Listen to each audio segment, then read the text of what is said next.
Chapter 1052. Mu Tianjiao's trembling hand reached into the box and touched Mu Bing's cheek. When her finger swept past the blood-stained right eye socket, she said in a trembling voice, "This is a sword wound. When that person used a sword to gouge out my father's right eye, he must have said, 'Arrogant.'" When her finger slid down to the blood-stained left eye socket, she murmured, "He must have said," looking down on others. She already had a vague outline of her father's murderer in her mind. Based on her understanding of that person, she guessed that the words he said were roughly the same as what the murderer himself had said during the torture. She slowly lifted Mu Bing's head and was about to hold it in her arms when she suddenly discovered that there was a wound on Mu Bing's lips. If she hadn't accidentally discovered it, she wouldn't have noticed it. It was covered by the blood on his lips. She opened Mu Bing's mouth with trembling hands and immediately smelled a strong, slightly rancid smell of blood. She saw that in the empty mouth, his tongue had been crushed, and not a single tooth could be found intact. The sack was a ball in his mouth. It was obvious that someone had stabbed a sword into his mouth and tortured him. Mu Bing, who was standing to the side, was also slightly shocked. He didn't expect that there was such a secret in his mouth. He didn't know what Mu Bing had said to provoke Yu Qianzhou to do such a cruel thing. His head was chopped off, his eyes were dug out, and his tongue was crushed. "Ah!" Mu Tianjiao suddenly cried out in pain and fainted on the spot. Wuxia was shocked and quickly supported her. He pressed a palm on her head to dispel the anger in her heart. After a while, she finally woke up and said anxiously, "My condolences, madam. We will take revenge sooner or later. Don't damage your health because of anger." Mu Tianjiao lay in his arms, tears streaming down her face as she smiled bitterly. "I told you that this person wasn't simple, and he had no enmity with us. I told you not to go against him, but why didn't you listen to me? If you hadn't chased him to the underworld, you wouldn't have been killed." Wuxiong grabbed Mu Bing's head from her bosom and put it back into the jade box. He frowned and said, "From Madam's words, could it be Yu Qianzhou's doing? It's clear that there's a deep hatred between them to do such a thing. Father has you backing him up. Even if he had enemies in the past, most people wouldn't dare to do anything to him now, let alone go to the underworld to kill him. Among Father's enemies, Yu Qianzhou is the only one who has the ability to commit murder in the netherworld. Yu Qianzhou is a vindictive person. Who else could it be but him?"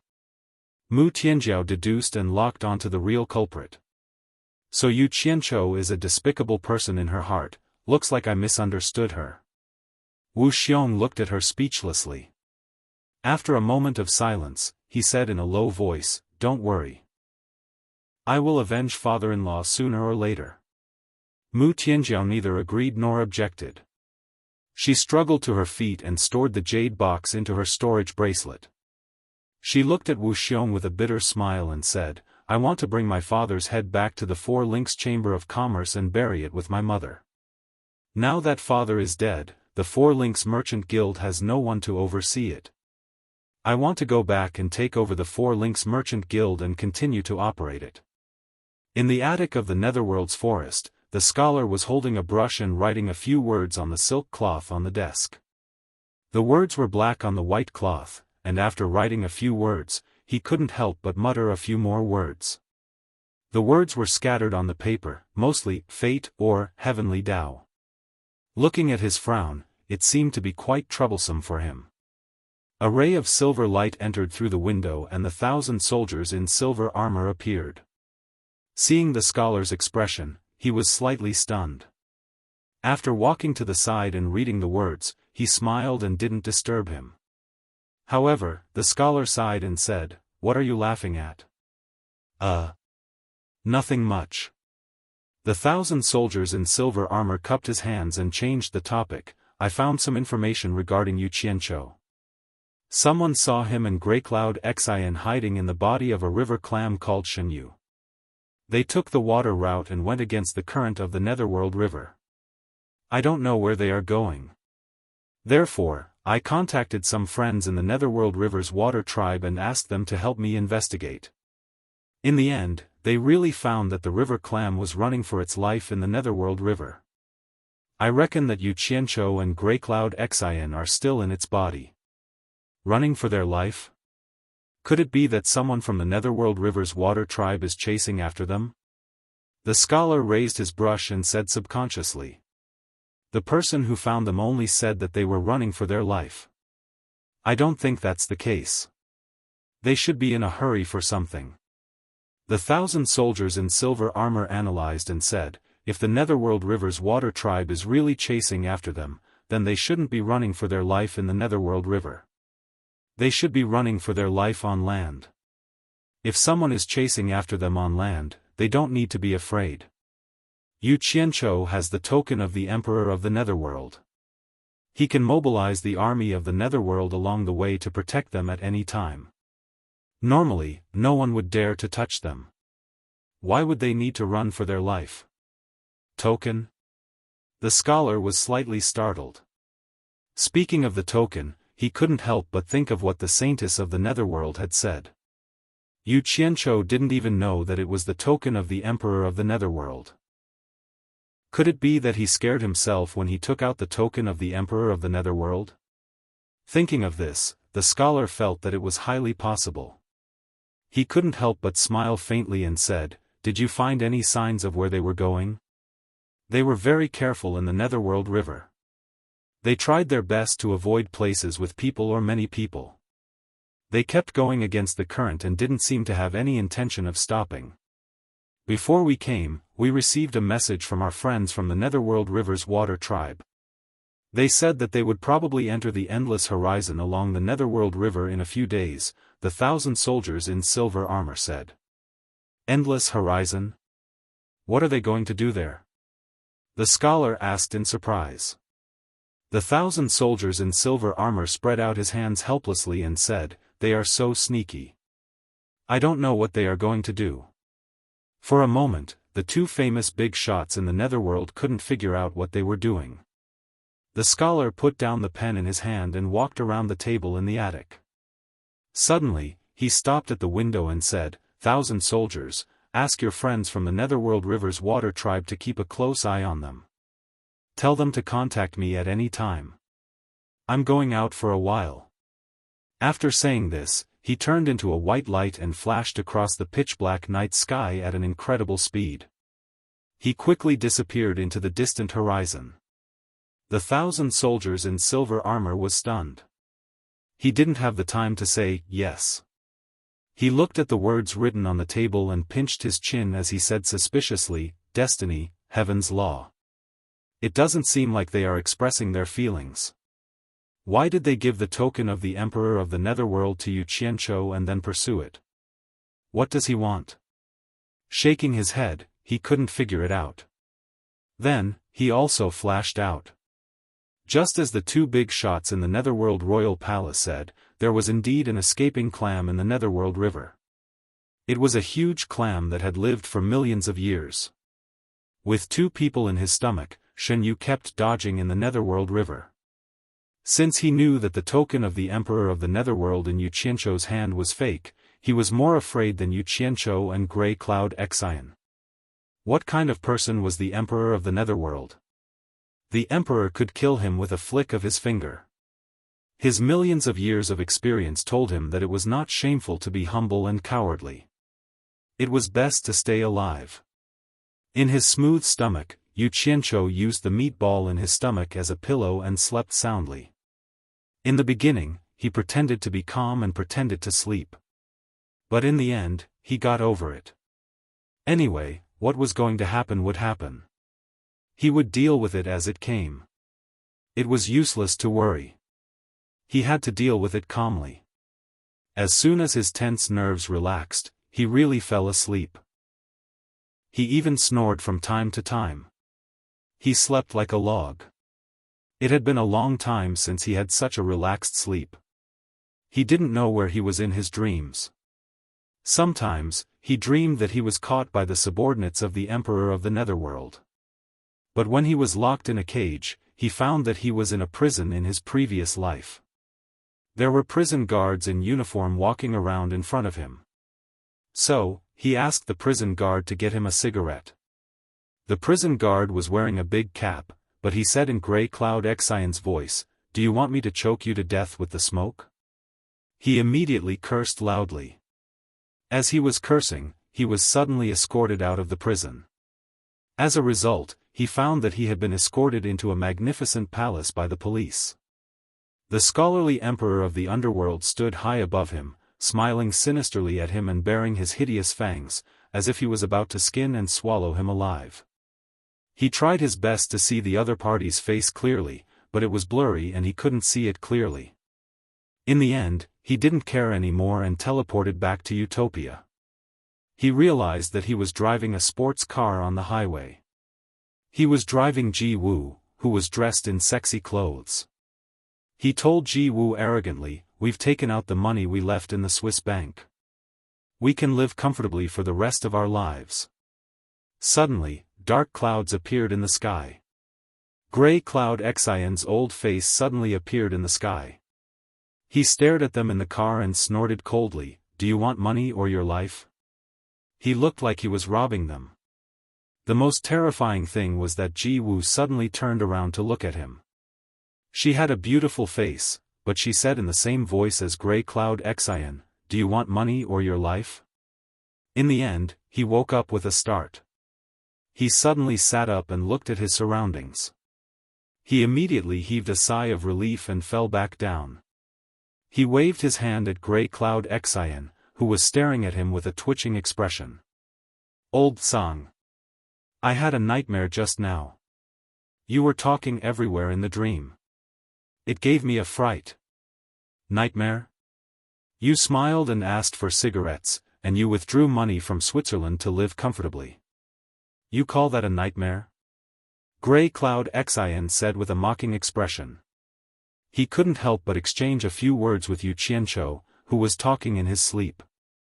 Yu Qianqiu immediately jumped up like a spring. He pointed at Grey Cloud Xian and exclaimed, "How did you know? You even know about Switzerland? F***ck. Did you transmigrate here too?" "Transmigrate here? I flew here, okay?" Grey Cloud Xian sneered and said, "You talk a lot in your sleep. It's hard for me not to know. I say, you're really broad-minded. You're already in this state, yet you can still sleep and have sweet dreams?" Yu Qianqiu was stunned. He had been talking in his sleep. He could talk in his sleep? He was slightly shocked. He didn't say any secrets that couldn't be exposed, right? It seemed like he couldn't sleep in front of strangers anymore. It was too dangerous. He wanted to ask Grey Cloud Xian what else he had said. Suddenly, Shen Yu's voice came. "Everyone, be careful. We're about to enter the Netherworld River in the endless horizon." Chapter 1053. The two who were bickering pricked up their ears at the same time to listen to the movements outside. They looked at each other and saw the nervousness in each other's eyes. They stopped talking, afraid that something unexpected would happen. However, they seemed a little lost amidst their nervousness. Did they reach the endless horizon so smoothly? According to Shen Yu, the Netherworld River was the same as the land. It was also ruled by powerful factions. The long journey was full of danger, and accidents could happen at any time. The two were mentally prepared for the worst. However, what made them feel strange was that they reached the endless horizon without any danger. Someone even slept the entire way. Compared to Shen Yu's explanation, the two felt that it was a little unbelievable. In fact, even Jiu Yu himself felt a little baffled, let alone the two of them. Since when had the Netherworld River Basin become so peaceful? Where did all those fellows who blocked the road, robbed, killed, bullied the weak, and committed all sorts of crimes go? Everything had its cause and effect. In fact, Shen Yu's cautiousness, or rather timidity, and familiarity with this route were also objective reasons for being able to reach this place smoothly. Most importantly, due to the intervention of the Netherworld Emperor's guards, the Silver Armor Army, the Silver Armor Army's friends in the Netherworld River were not weak either. With these powerhouses' forces secretly monitoring their journey, those who had ill intentions along the way would dispel their evil thoughts after discovering them. This was equivalent to providing protection for them in disguise. This was the real internal reason. Yu Qianqiu and Zhangyin Xian held their breaths and listened attentively to the movements outside. It would be a lie to say that they did not want to go out and take a look. Even the Netherworld cultivators did not dare to step into the punishment land of the Netherworld, let alone the people from the immortal world. The two of them wanted to see the true appearance of the endless horizon. With this experience, it would be an enviable qualification to show off. However, no one had the guts to go out and take a look. Endless horizon. Those who heard this name for the first time would probably associate it with darkness. In fact, in a place as dark as the Netherworld, there was probably no place brighter than it. It was definitely not a lie. Almost half of the vast endless horizon was fused with the bright and wriggling red light, and it was steaming hot. Coming here, one would realize that one was like a freshly baked bun. On a narrow section of the Netherworld River, red light enveloped the river, dyeing the entire river red. On both sides of the river Styx, there was a row of soldiers in red armor. Their clothes and armor were bright red, and each of them gave off a vicious aura, as if they had charged out from blood and fire. Not far behind them, there was a hot red mist rising into the night sky. They stood quietly by the river as if waiting for something. One of them, be it in terms of appearance or temperament, was clearly different from the other red-armored soldiers. Although he was also wearing red armor, his armor was like the shell of a beetle. It was extremely close-fitting and had sharp edges. He was tall and sturdy, with a layer of short hair sticking to his scalp. His face was thick, and his eyes were as round as copper bells. He had the aura of a tiger-lion beast king. Both his shoulders and the upper half of his body were wrapped in red iron chains that were as thick as a thumb. They were like thick armor that was stretched taut on his muscular chest. It was as if the two bulging muscles on his chest could snap the iron chains with a crack if he exerted force. Suddenly, an undetectable wave came from the night sky. The tall and sturdy man with the red chains frowned slightly. Then, he waved his hand, and 100 of the red-armored soldiers on both sides of the river Styx immediately scuttled into the river Styx and quickly disappeared into the water. The giant clam that was almost sticking to the bottom of the river Styx suddenly came to a halt. Jiao Yu realized that the path in front of him had been cut off by the hundreds of red-armored soldiers. Oh no! It's the Purgatory Army that controls the endless horizon. They've blocked our path. Jiao Yu panicked and told the two people in his body.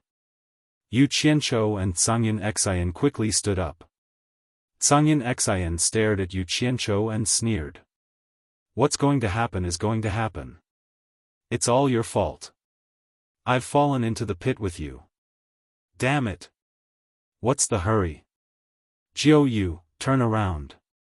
Let's hide for a while first. They might not be targeting us.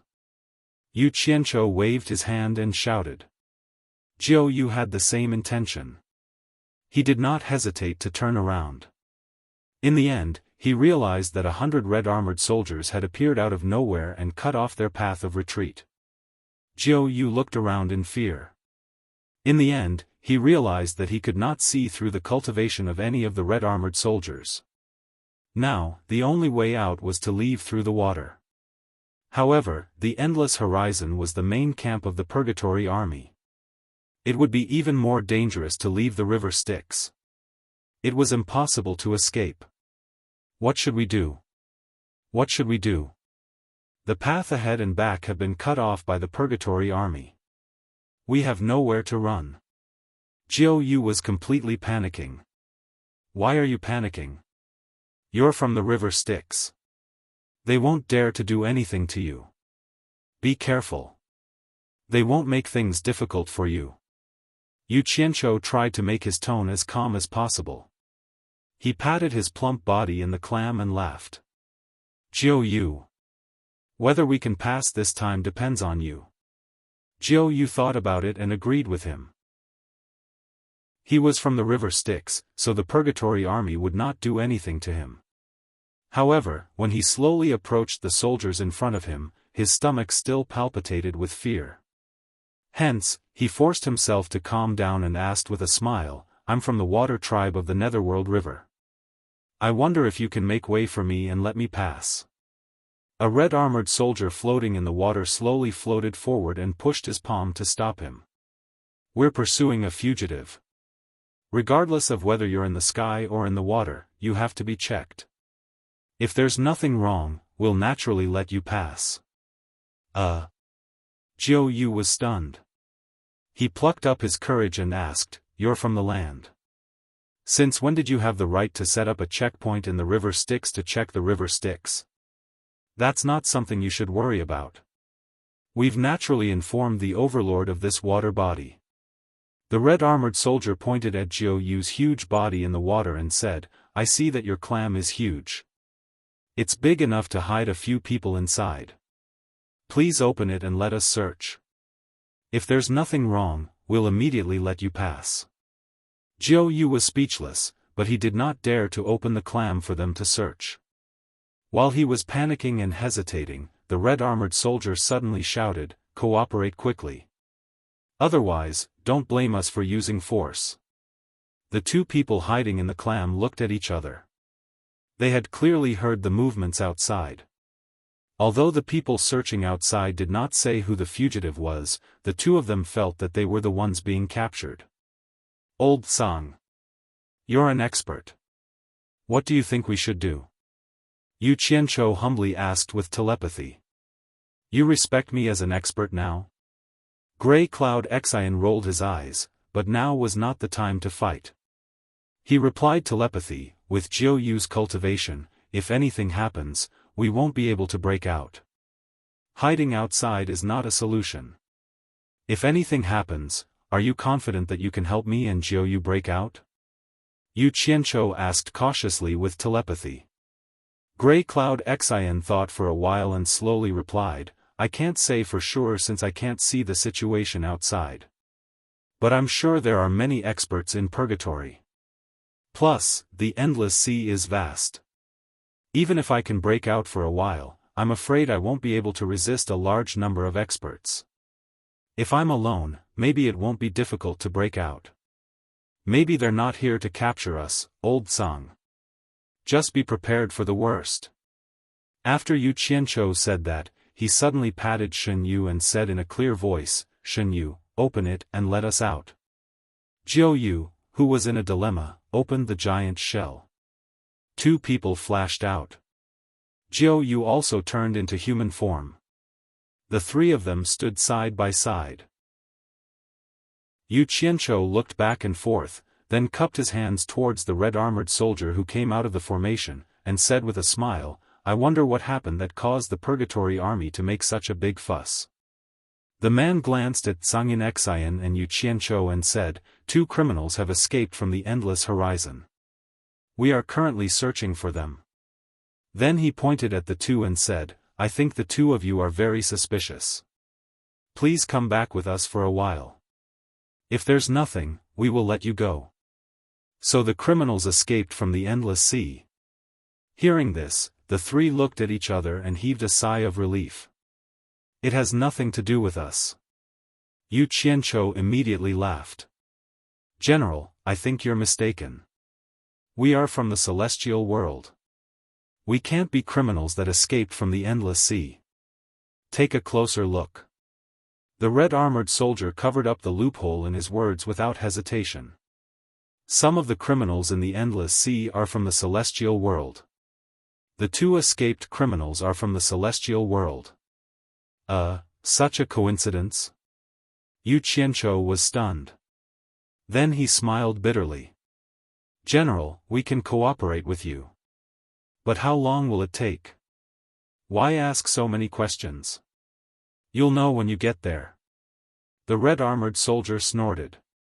"Don't make us use force." The three looked at each other. Yu Qianzhou had no choice but to take one step at a time. He said to Jiu Yu, "This is none of your business. Wait for us in the river Styx." Jiu Yu nodded and watched the two of them leave with the red-armored soldiers. Suddenly, Shen Yu looked around and immediately realized that something was wrong. The red-armored soldiers that were blocking his way had all left.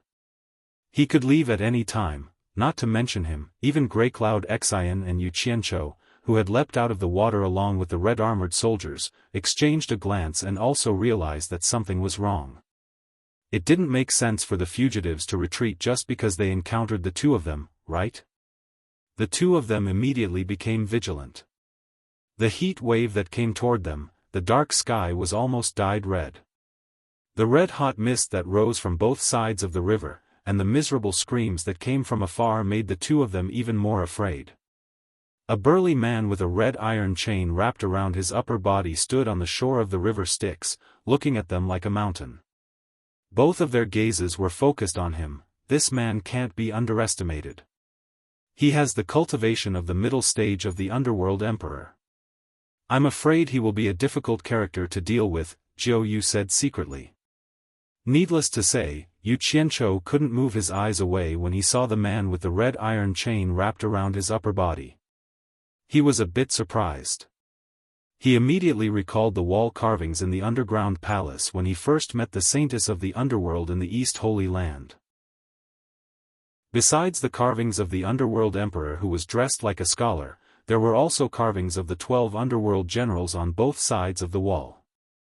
One of them looked exactly like this man, even their expressions were very similar. Thinking of what Zhangyan Xian had just said, Yu Qianzhou immediately let out a breath of cold air, and he secretly sent a voice transmission. You guessed right, this person is indeed difficult to deal with. If I'm not wrong, this person is one of the 12 netherworld generals that shake the netherworld. Old Tsang. Why do I feel that something is amiss? Could it be that he was sent here to deal with you? One of the 12 underworld generals? Jiu Yu was shocked. Even though he hadn't seen these 12 figures before, he had heard about them. They were the famous old experts of the underworld. They were already experts in the middle stage of the underworld emperor more than 100,000 years ago. Their outstanding military exploits were enough to intimidate the heroes of the underworld. They were the 12 most capable generals of the underworld emperor by Qi. They had even followed the underworld emperor by Qi to fight the infamous Thousand Swords demon monarch. Those who survived the battle and escaped alive were even more extraordinary. An ordinary expert in the middle stage of the underworld emperor couldn't compare to them. How do you know he is one of the 12 underworld generals? Have you seen him before? Zhangyan Xian secretly transmitted his voice, but his gaze never left that person. That person's gaze, which seemed to be solid, rapidly pressed towards his gaze. His ferocious aura, which had been through a long period of slaughter, forced Zhangyan Xian to not dare to look directly at that person. He quickly shifted his gaze. Yu Qianzhou replied secretly, I have seen the portraits of the 12 underworld generals of the underworld before. This man is one of them. Jiu Yu and Yu Qianzhou looked left and right at the red-armored soldiers who had come out of the underworld river. He said secretly, they actually sent out the underworld generals to investigate. I'm afraid there is something fishy about this. The two of them were still standing there, whispering to each other. The man who had been talking to Yu Qianzhou in the water had already dashed to the side of the ferocious man who had red iron chains wrapped around his upper body. He reported something. The ferocious man said in a deep voice, bring him here. Yu Qianzhou and Jiu Yu were immediately chased over by the group of red-armored soldiers. They stood in front of the ferocious man. The ferocious man ignored Jiu Yu and stared at Yu Qianzhou, sizing him up. Yu Qianzhou's heart thumped, his stomach grumbled, and he cursed his ancestors in his heart. Jiu Yu, who was at the side, frowned slightly. After some hesitation, he cupped his fists and said, I am the great consecrator of the celestial realm's passionless palace, Jiu Yu. May I ask if you are one of the underworld emperor's 12 underworld generals, the red armored war army? The ferocious man was slightly stunned. He looked a little surprised when he turned to look at Jiu Yu, as if he didn't expect Jiu Yu to recognize him. He shouted in a deep voice, my war army has lived in the savage lands for a long time. Back then, I had only met Wang Qing of the Passionless Palace. I have never heard of any great consecrator or little consecrator. Why have you barged into my endless horizons? Could it be that you have some ulterior motives? Chapter 1054. Damn it! Aren't you accusing us wrongly? Who would want to come to your endless netherworld horizon? It was you who forced us out of the river Styx, and now it's us who are up to no good. Yu Qianzhou was speechless, but he couldn't figure out this legendary figure's temper, so he didn't dare to be too presumptuous. The two uneasy fellows looked at each other. The other had already admitted that he was the underworld general under the underworld emperor, the Red Armor Warrior. But what puzzled the two was that the other didn't know who Tsangyin Xian was. Didn't that mean that the other didn't know what happened in Twilight City? It seemed that the other didn't set up this checkpoint to target them. Yu Qianzhou immediately wanted to test him. He cupped his fists and bowed, saying, I am Yu Qianzhou, the head of the Underworld Chamber of Commerce in the immortal world. We are just passing through here on the river Styx. We definitely have no bad intentions. Please let us go, General. He wanted to see if the other had heard of him. If not, it would be easy to deal with him. The Red Armor Warrior snorted, even a nobody from the immortal world dares to come here. How dare you say you don't have bad intentions? Guards! Arrest them and interrogate them. The Red Armor Warriors surrounding the two immediately obeyed. Yu Qianzhou waved his hand, saying, wait. The other party didn't know him, so he wasn't afraid. He took out a black token and showed it to the Red Armor Warrior, saying, who dares to touch me? Open your eyes and see what this is. Seeing him take out a fake Underworld Emperor's token, the corner of Tsangyin Xian's mouth twitched, but he naturally wouldn't expose it. Underworld Emperor's token. The Red Armor Warriors were moved when they saw the thing in his hand, and they were about to pay their respects. However, the Red Armor Warrior waved his hand to stop them. He stared at the token in Yu Qianzhou's hand and said disapprovingly, I have followed the Underworld Emperor for so many years, and I have never heard of him giving the token to an outsider, let alone a small immortal world cultivator like you. Why do I feel that there is something wrong with this Underworld Emperor's token?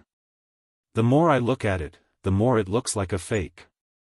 Tsangyin Xian's heart skipped a beat when he heard this. He felt as if he had fallen into an ice cave. This red-armored soldier was indeed a trusted subordinate of the Emperor of the Underworld. He could immediately tell that the token of the Emperor of the Underworld was fake. This was going to be a big problem. How could the other side let go of the person who faked the token of the Emperor of the Underworld? Greycloud Xian's right hand had already touched the storage bracelet on his left wrist, just in case. Bullshit. Yu Qianzhou almost panicked. He didn't expect the other party to say that. Although he had fooled Tsangyin Xian and Shinyu by saying that the token of the Underworld Emperor was fake in order to avoid their suspicion, he knew that the token of the Underworld Emperor was given to Yu Ji by the Saintess of the Underworld herself. It couldn't be fake. General. You can't speak carelessly. This is the genuine token of the Emperor of the Netherworld. How can you fake it? You better look carefully before you speak. Otherwise, it will be a great disrespect to the Emperor of the Netherworld. Yu Qianzhou shouted. At this moment, Tsangyin Xian only wanted to say 5 words to him, stubborn. There's no need to argue whether it's real or fake. I have someone here who can tell whether the token of the Emperor of the Netherworld in your hand is real or fake. The red-armored soldier looked at him disdainfully and sneered. Take the two of them away. Wait. Yu Qianzhou shouted. You really don't know your place. Do you still want to resist? The red-armored soldier's gaze turned cold. We can go with you to verify whether it's real or fake. What if it's real? Yu Qianzhou was very confident. If the token in his hand was real, there was no need to be afraid. You dare to bargain with me? You must be tired of living. If you have the real token of the Emperor of the Netherworld in your hand, no one will dare to do anything to you. You can do whatever you want in the endless horizon. According to the red-armored soldier's temper, he wouldn't be so patient. He would have captured the two of them and interrogated them. However, he was here under orders to put on a show, so he couldn't do anything. Okay. Yu Qianzhou shouted. I'll go with you. I want to see who has the guts to distort the truth and say that the token in my hand is fake. Take them away. The red-armored soldier shouted. Wait. Yu Qianzhou tried to delay again. This time, the red-armored soldier's expression was really bad. No one dared to disobey him again and again. He immediately said in a deep voice, "What do you want again?" "I have a friend in the Netherworld River. I have to bring him along." Yu Qianzhou didn't care whether he agreed or not.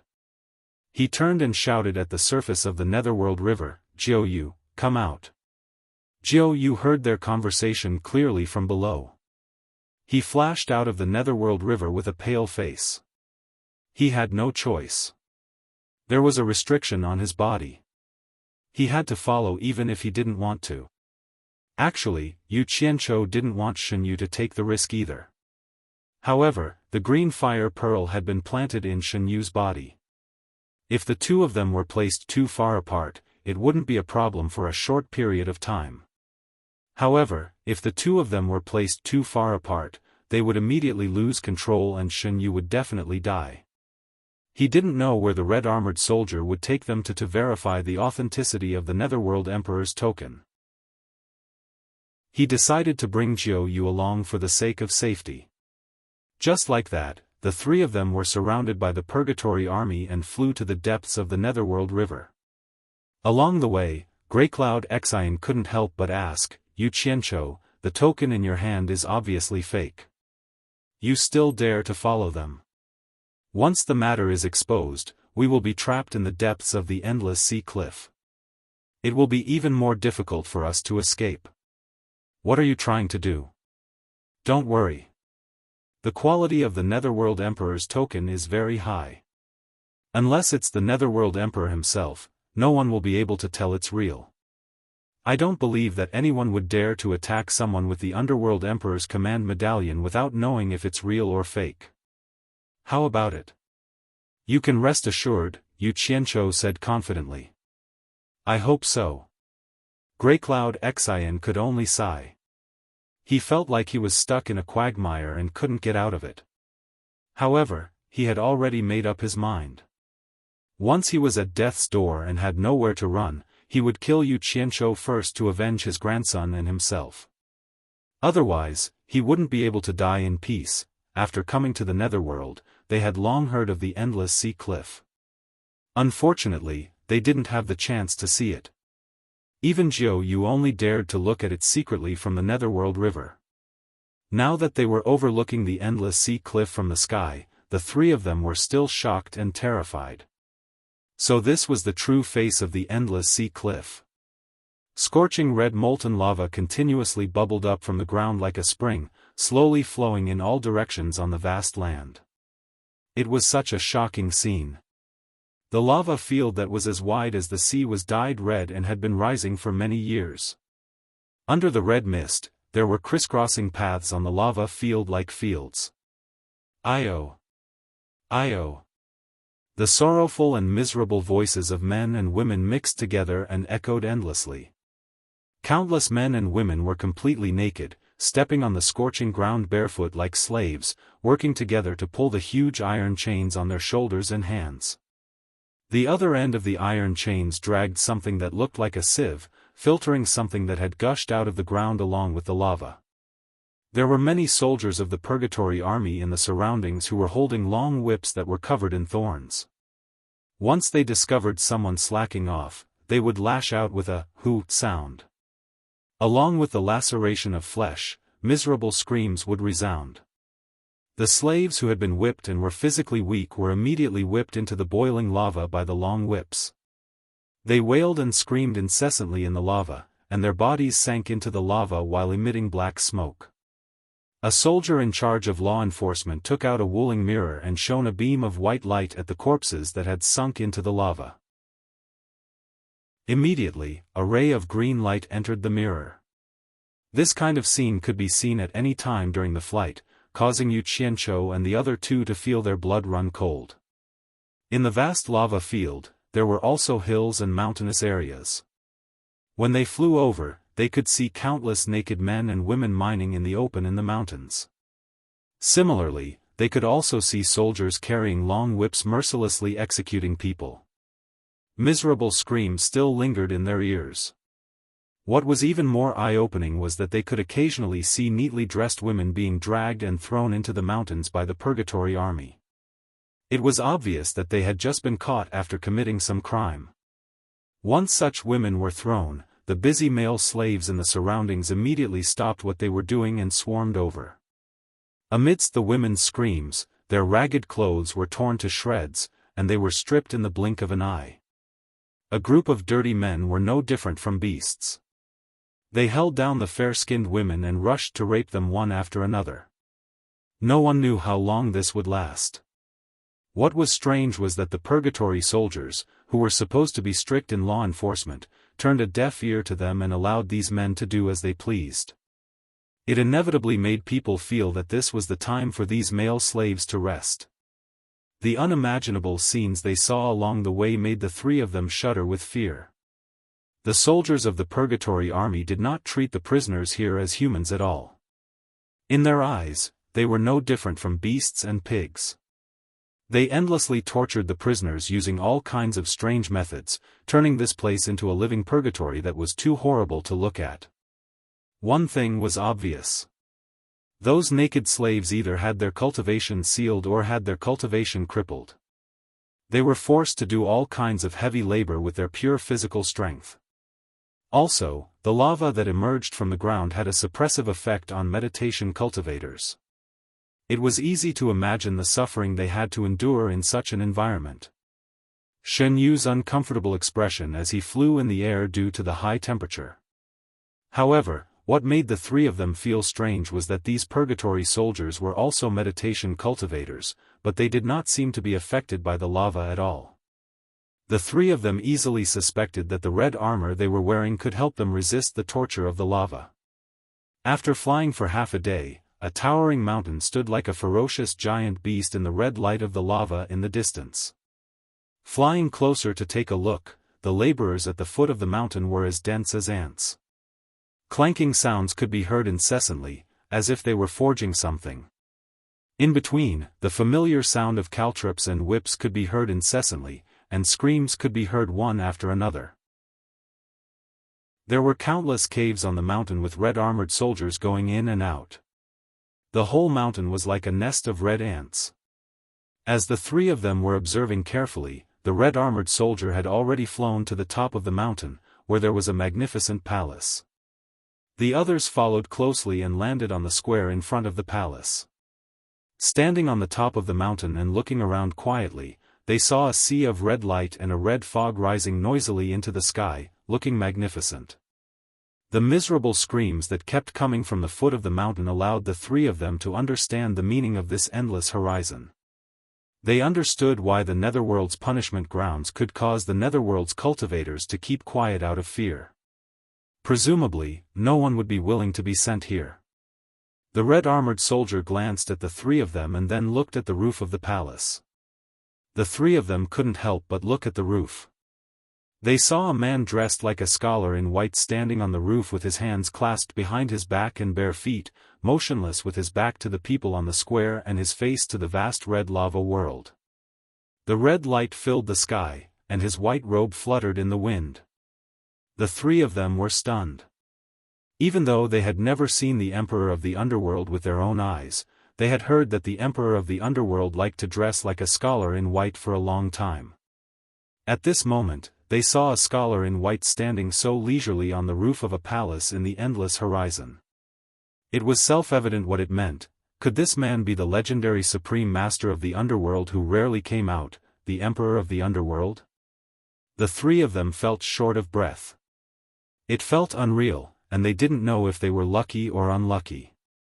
Yu Qianzhou found that the back of this scholar in white was exactly the same as the back of the scholar he had seen in the wall sculpture in the underground palace in the Holy Land, where he had seen the saintess of the underworld for the first time.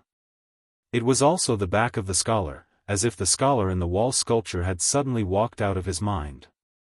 Under such circumstances, the three of them were certain without a doubt that this scholar in white with his back facing them was the underworld emperor who had awed the three realms, the emperor of the underworld, Bai Qi. Grey Cloud Xian and Yu Qianzhou suddenly remembered what the red-armored soldier had said earlier. I have someone here who can tell whether the token of the emperor of the underworld in your hands is real or fake. The two of them instantly felt bitter when they thought about it. So the person he had mentioned was the emperor of the underworld, Bai Qi. They had found the right person.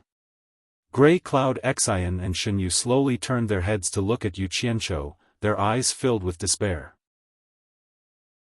The former even transmitted his voice to him resentfully, Yu Qianzhou. Play with me. Why don't you play with me anymore? You can't play with me anymore. The emperor of the underworld is here. No one can escape this time. This old man has been fooled by you. You haven't seen the emperor of the underworld. Maybe he just looks like the emperor of the underworld. Yu Qianzhou said with a last shred of hope. Bullsh *T. Grey Cloud Xian immediately said this to him. The red-armored soldier flashed to the roof of the palace, bowed to the scholar in white and reported something. The people below couldn't hear a single word. This scene had undoubtedly extinguished the last shred of hope of Yu Qianzhou. Could there be another person in the endless horizon who could make the red-armored soldier bow to him respectfully? The scholar in white, who stood barefoot on the roof with his hands clasped behind his back, nodded slightly. The red-armored soldier immediately flashed back and stood in front of Yu Qianzhou. He said with a mocking expression, I have found you someone who can tell whether the token of the emperor of the underworld is real or fake. Show him the token. Chapter 1055. Yu Qianzhou choked and was speechless. It was said that those who had nothing to lose were not afraid of those who wore shoes, and this was used to describe those ruffians. However, if they knew that there was a hard and sharp nail in front of them, which ruffian would still dare to step on it? Jiu Yu lowered his head sadly. He had been cautious all his life. A small mistake had caused him to be doomed eternally. He wanted to cry, but no tears came out. Tsangyan Xian wanted to say something but stopped himself. He knew that it was meaningless for him to intervene. With Emperor of the Underworld Bai Qi here, he had no hope of protecting Yu Qianzhou. Back then, the sect master's 3-in-1 sword-drawing technique could not deal with immortal Emperor Jin Tai, and Emperor of the Underworld Bai Qi was definitely not weaker than immortal Emperor Jin Tai. How could he deal with him? He could only take one step at a time. If he was really in a desperate situation, he could only fight with his life on the line. If he could escape, he would escape. If not, there was nothing he could do. After all, he had already come this far, and there was no way to retreat. The red-armored soldier crossed his arms in front of his chest, and the red chains wrapped around his body made an ear-piercing sound. He sneered and said, "Why? You don't dare to? You win." Yu Qianzhou said ruthlessly. He took out the Emperor of the Underworld's token and flew up to the roof of the palace. He had wanted to slip back to Utopia and run, but he thought that the Emperor of the Underworld's token was a genuine gift from the Saintess of the Underworld. He could take a gamble. The Emperor of the Underworld couldn't possibly kill him without saying a word, right? It wouldn't be too late to escape if he realized that something was wrong. It wasn't his style to cry until he saw the coffin. Yu Qianzhou flew up to the roof and stood behind the scholar. He held the Emperor of the Underworld's token with both hands and bowed respectfully. Yu Qianzhou of the immortal world greets the Emperor of the Underworld. Taking advantage of his free time, he glanced down at the foot of the mountain. He realized that the scenery at the foot of the mountain from this angle really made him feel like he was the ruler of the world. Lowering his head, he saw the fair and bare feet standing on the roof slowly turn around without a speck of dust on them. He immediately understood that the Supreme of the underworld was sizing him up. His heart immediately thumped non-stop, and many past events flashed through his mind. Yan Zicheng met Lu Chongqing, the head of the Ong Guangzheng sect, and joined the Ong Guangzheng sect. He became a small disciple who was ridiculed. Later, his master died, and he was framed. After experiencing a series of events, he escaped with his life. After hiding outside for a long time and experiencing some things, he joined the #1 sect in the cultivation world, Fuxian Island. He was expelled from the sect and was hunted by various sections. Then, he became the disciple of the #1 expert in the world, by Changchun, until he took charge of the demon domain and became the #1 expert in the human world. Finally, he founded the World Chamber of Commerce in the immortal world. He had been through countless life and death situations along the way. In the past, he would never have dreamed that he would one day be able to stand face to face with the legendary emperor of the underworld in the three realms. He was able to achieve what he had today by walking step by step. He had experienced life and death so many times, what was there to be afraid of? He gritted his teeth and slowly raised his head to meet the gaze that was staring at him. What entered his eyes was a refined and handsome face with a slight smile. It was completely different from the sinister emperor of the underworld he had dreamed of. He couldn't help but be slightly stunned. Was this person really the emperor of the underworld who could make the three realms tremble? The scholar was also sizing up Yu Qianqiu carefully. He wanted to see what kind of person the saintess of the underworld was talking about was. When he saw that there was no trace of fear in the other party's eyes when he raised his head to look at him, he couldn't help but nod slightly in his heart. Indeed, there was something extraordinary about an extraordinary person. It was rare for a cultivator with the cultivation of a minor immortal to not be afraid when he saw him. What he didn't know was that Yu Qianqiu didn't even have the courage to raise his head to look at him. He only managed to raise his head after a torment in his heart. If he had looked at him with a murderous intent, it would be strange if Yu Qianqiu wasn't afraid. Perhaps he wouldn't even be able to see Yu Qianqiu's figure right now. Most importantly, he came with good intentions. That smile on his face was so harmless, and he looked refined and handsome. Women would rush up and kiss him when they saw him. Who would be afraid? Yu Qianqiu. This is the second time we've met. The scholar was the first to speak with a slight smile. It was the first time for Zhangyan Xian and Shen Yu to meet the emperor of the underworld. They didn't expect him to be such a handsome young man with such an amiable smile. It was truly beyond their expectations. Subconsciously, they felt a lot more at ease. Seeing that the emperor of the underworld had spoken, they couldn't hear a single word clearly. They guessed that there might be some sort of soundproofing barrier set up on the roof. The red-armored soldier was also stunned. He had never seen the emperor of the underworld being so amiable to a foreign cultivator, especially a celestial cultivator.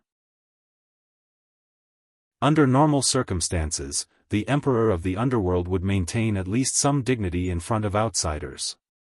He wouldn't act like this. Of course, based on his understanding of the emperor of the underworld, it would be a different story if he saw a beautiful woman. Yu Qianqiu's brain worked quickly. However, he was at a loss for a long time. He couldn't remember when he had seen the emperor of the underworld, who was renowned throughout the three realms. He had a splitting headache, but he still couldn't remember. His memory couldn't be that bad, right? How could he forget someone like the emperor of the underworld, Bai Qi? For a moment, he didn't know how to answer. The emperor of the underworld said that they had met before. Could he say that he remembered wrongly? This junior is ignorant. I really can't remember when I've seen you before. Yu Qianqiu said with a toothache. He was afraid that the emperor of the underworld was testing him. He also didn't know what the emperor of the underworld's temper was like. Was he a smiling tiger? He could only stiffen his neck and wait for the situation. The scholar smiled faintly and said, "That's true. I could see you in front of the dragon transformation gate. With your cultivation, you can't see me." Yu Qianzhou was speechless. So he was referring to that time. Suddenly, he felt the weight in his hands lighten. The Emperor of the Underworld's token had already floated to the Emperor of the Underworld's hand. His heart jumped, and he was prepared to escape at any time.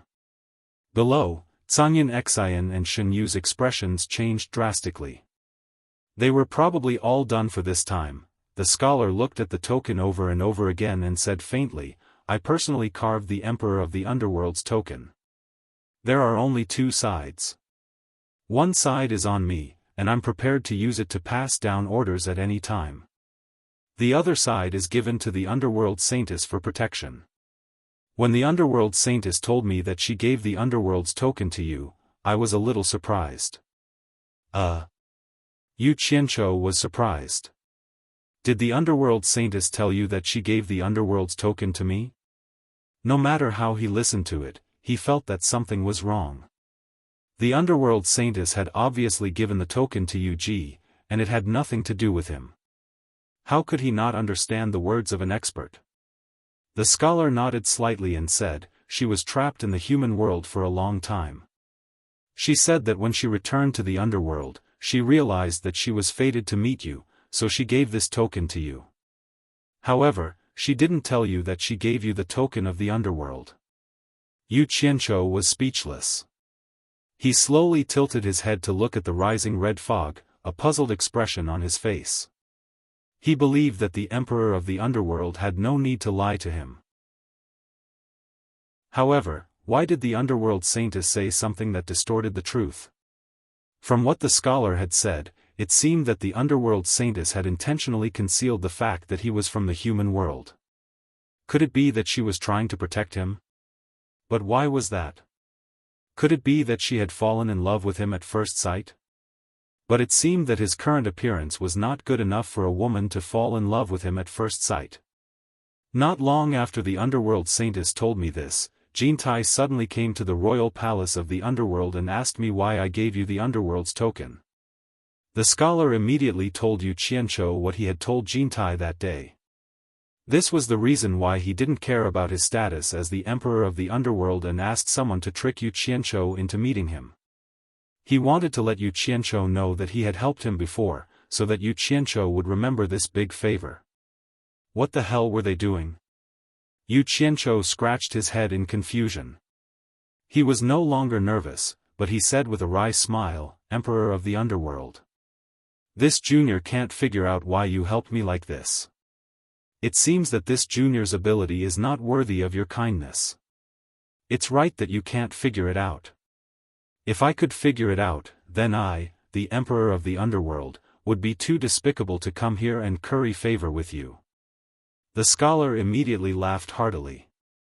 His thin white robe wrapped tightly around his body in the wind, giving him a feeling that he was floating in the air. He appeared to be exceptionally elegant and refined. This surprised Zhangyan Xian, Jiu Yu, and the red-armored soldiers below, not knowing why the Emperor of the Underworld was so happy. He waved his hand disapprovingly, saying, "You are too serious. It's not a kindness. Since the Underworld Saintess thinks so highly of you, how can I undermine her? Naturally, I have to do my best to help you. Otherwise, as an immortal, you dared to use my Underworld Emperor's token to show off outside, let alone help you block Jintai. Do you really think you can avoid my eyes and ears by hiding in the Underworld River? Once I give the order, how can the water tribe of the Underworld not give me face? If I want to deal with you, I can make it difficult for you to move an inch in the Underworld River at any time. If I want to catch you, it will be a piece of cake. Do you think you can hide until today?" As he spoke, he laughed coldly and said, "Actually, your movements in the Netherworld River have always been within my grasp. It's just a matter of time and place for me to catch you. Otherwise, why do you think the Purgatory Army coincidentally intercepted you in the Netherworld River? Do you really think you are catching a fugitive from the endless horizon? It's because I happened to come here for something." Thinking that the underworld saintess thinks so highly of you, I can't help but want to see why she thinks so highly of you. So, I asked the soldiers to intercept you and bring you here. Do you think I can see just anyone? Although what he said was half true, the domineering aura of the Supreme Emperor of the Underworld was undoubtedly revealed in his words. He behaved like an emperor, using both kindness and power. It was enough to fool Yu Qianzhou without his knowledge. Yu Qianzhou wouldn't expect that the Emperor of the Underworld came here on purpose for him. Hearing this, Yu Qianzhou blushed with shame. He realized that the three of them had indeed thought too simply, thinking that they could avoid being caught by the Emperor of the Underworld by hiding in the water. Since the Emperor of the Underworld had been in charge of the Underworld for so many years, his relationship with the water tribe of the Underworld River was naturally not bad. If he, the Emperor of the Underworld, asked the water tribe of the Underworld River for him, how could they not give face to the Emperor of the Underworld for the sake of an insignificant celestial cultivator like him? It was guaranteed that a large group of people would surround and intercept him. I felt that there was something fishy about being intercepted in the Underworld River. So that's what happened. Yu Qianzhou smiled bitterly and rubbed his nose. He cupped his hands and said, I wonder how the Emperor of the Underworld is going to deal with us now. If I really wanted to deal with you, I wouldn't be meeting you here. Zhang Jun would have already killed you. Based on Zhang Jun's ability, the 3-in-1 sword-drawing style of the Heartless Palace would not be able to stop him, unless Wang Qing himself used it. That Grey Cloud Xin is still not good enough. The scholar waved his hand and the token of the Emperor of the Underworld landed in Yu Qianzhou's hand. He smiled faintly and said, since the Saintess has already given it to you, I have no reason to take it back. The Saintess has given you benefits, so I naturally can't be too stingy. In the future, you can use this token to come to the Underworld Royal Palace to see me at any time. I will allow you to use the token of the Emperor of the Underworld to solve any problems you encounter in the Underworld. What do you think? The benefits I have given you won't be any worse than the Saintess's, right? Ah! Yu Qianzhou was stunned. He had never dreamed that this would be the outcome. He didn't dare to believe that this was real. Could it be that there was such a thing as a free lunch in this world? He quickly calmed down. He didn't believe that there was such a good thing. He cupped his hands and said, Thank you for your favor, Emperor of the Underworld. What does Emperor of the Underworld need this junior to do? With the scholar's insight and experience, he could naturally tell what Jiang Yi was thinking. He smiled coldly and said, Do you think that I am making a deal with you? In the 3 realms, if I want to do something, I only need to say the word and someone will do it. If I want something, someone will naturally deliver it to me. Do you think that with your current ability, you are qualified to be ordered around by me? I am only helping you because I am happy. Don't think too highly of yourself. Damn it! You don't have to be so direct. You should at least give me some face. Yu Qianzhou stood there awkwardly. When he thought about it, he felt that the scholar was right. The scholar didn't have anything he wanted, and his subordinates were as many as the clouds. He also had countless subordinates. Whatever he wanted to do, he could settle it with just a word. Yu Qianzhou really wasn't qualified to be ordered around by the scholar. It seemed like he was indeed thinking too much. Seeing that Jiang Yi had already been convinced by him, the scholar felt it was funny. However, on the surface, he asked calmly, Let me ask you. What are you doing here instead of cultivating and improving your own cultivation? Yu Qianzhou immediately smiled bitterly and said, Actually, this junior was forced to do so. Just as the Underworld Saintess said, this junior didn't know that this was the Underworld token. When I took it out, even I was shocked, thinking that I had gotten into trouble. To tell you the truth, Emperor of the Underworld. The few of us fled here for our lives. He wanted to say that he was here to collect information, but he reckoned that he wouldn't be able to fool the other party. He might as well just admit that he was a coward. Humph. You are just an ignorant junior. I don't have time to waste on you. The scholar waved his hand and retracted the soundproof barrier. He then said calmly to the people below, John June. Let them go. After saying this, he disappeared from the roof. A streak of white light moved as fast as lightning, disappearing into the distant horizon in the blink of an eye. Chapter 1056. Seeing the Emperor of the Underworld fly away, Yu Qianqiu felt depressed. He had wanted to strike while the iron was hot and form a relationship with the Emperor of the Underworld. Who would have thought that the Emperor of the Underworld would leave without any warning? Little did he know that the Emperor of the Underworld would shamelessly come here to express his goodwill. For someone who was used to being in a superior position, it was already very awkward. Although he still maintained his demeanor on the surface, he was extremely embarrassed and did not have the face to stay here any longer. Hearing that the Emperor of the Underworld would let them go, Zhangyan Xian and Shen Yu were overjoyed. They did not know what Yu Qianqiu had said to the Emperor of the Underworld to let them pass safely. The red-armored soldier also looked at Yu Qianqiu with a puzzled expression. He also wanted to know what the Emperor of the Underworld had said to Yu Qianqiu, but it was not convenient for him to ask about the Emperor of the Underworld. He could only snort coldly and say, "You guys are lucky today. Get out." Yu Qianqiu stood on the roof and looked at the red-armored soldier below. He still felt like he was dreaming. He did not expect to see the Emperor of the Underworld, Bai Qi, under such circumstances. He did not expect Bai Qi to reward him. It was too unexpected. Hearing Zhang Jun telling them to scram, Yu Qianqiu looked towards the distance where the red light filled the sky. He casually took out his flying shuttle and jumped on it. Grey Cloud Xian and Shen Yu understood his intention and flashed up. The three of them saluted the red-armored soldiers below.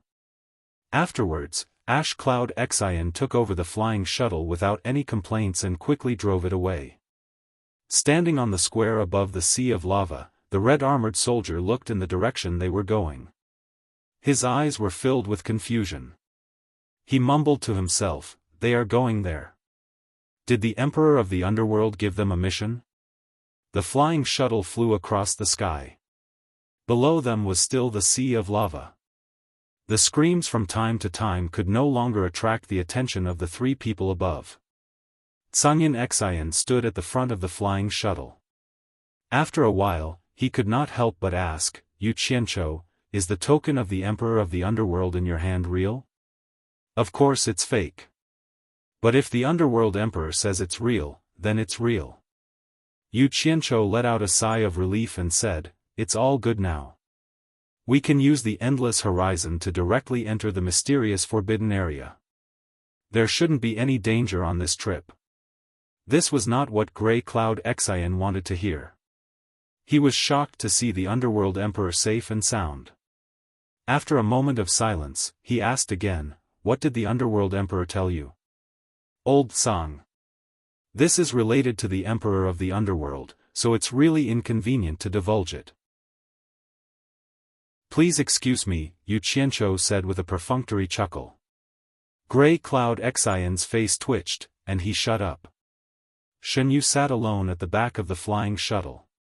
He did not look too good, and he seemed to be in low spirits.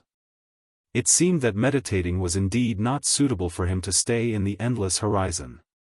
Even though they were flying in the sky far away from the ground, the temperature was still like a furnace, making him feel a little unbearable. However, this fellow had no human rights and could only endure it. Fortunately, Yu Qianqiu discovered it in time. He asked Grey Cloud Xian to change his original flight path and fly horizontally above the Netherworld River Basin. They continued to fly along the Netherworld River Basin, which made Shen Yu feel better. Time passed day by day as they flew endlessly. Yu Qianqiu was bored, and he would occasionally drop one of the silver balls he was playing with into the Nether River Basin below. As time passed, the two sides of the Netherworld River, which were sometimes wide and sometimes narrow, gradually drew closer. They could no longer see the vast and boundless water surface of the Netherworld River. Until one day, the sea of lava on both sides of the Netherworld River was suddenly left behind them. A cool breeze blew past them. Yu Qianqiu stood on the flying shuttle and waved his hands behind him as he cheered, "We've finally flown out of the endless horizon." Gray Cloud Xian's slightly tired face finally revealed a hint of relief. They had been flying at high speed for almost 2 months without stopping for a moment. Even though he had a high cultivation base, he still felt that it was a little too much. At the same time, he could not help but sigh. The vastness of the Netherworld had exceeded his expectations. Don't be too happy too early. There's at most 1 more month before the Celestial Emperor's wedding. Even if we return now, we won't make it in time. Qing Yun Xian coldly looked at Yu Qianqiu and reminded him. In fact, he had already reminded him countless times along the way. However, Yu Qianqiu was determined to continue forward. Yu Qianqiu told him not to meddle in other people's business and said that he had a way to return in time. Gray Cloud Xian thought that Dijio would not disregard his own life, so he waited to see how Dijio would return in time. Hearing his words, Yu Qianqiu was about to repeat the same old story, but he saw Ji Yu walking to the front of the flying shuttle in a daze. He inserted himself in front of Gray Cloud Xian, who was frowning, and slowly knelt down. He faced the cool night wind and began to cry. His tears flowed down his face. Yu Qianqiu walked forward and exchanged glances with Gray Cloud Xian. They both felt a little strange. Then, they heard Ji Yu choking on his sobs and muttering to himself, "I'm back.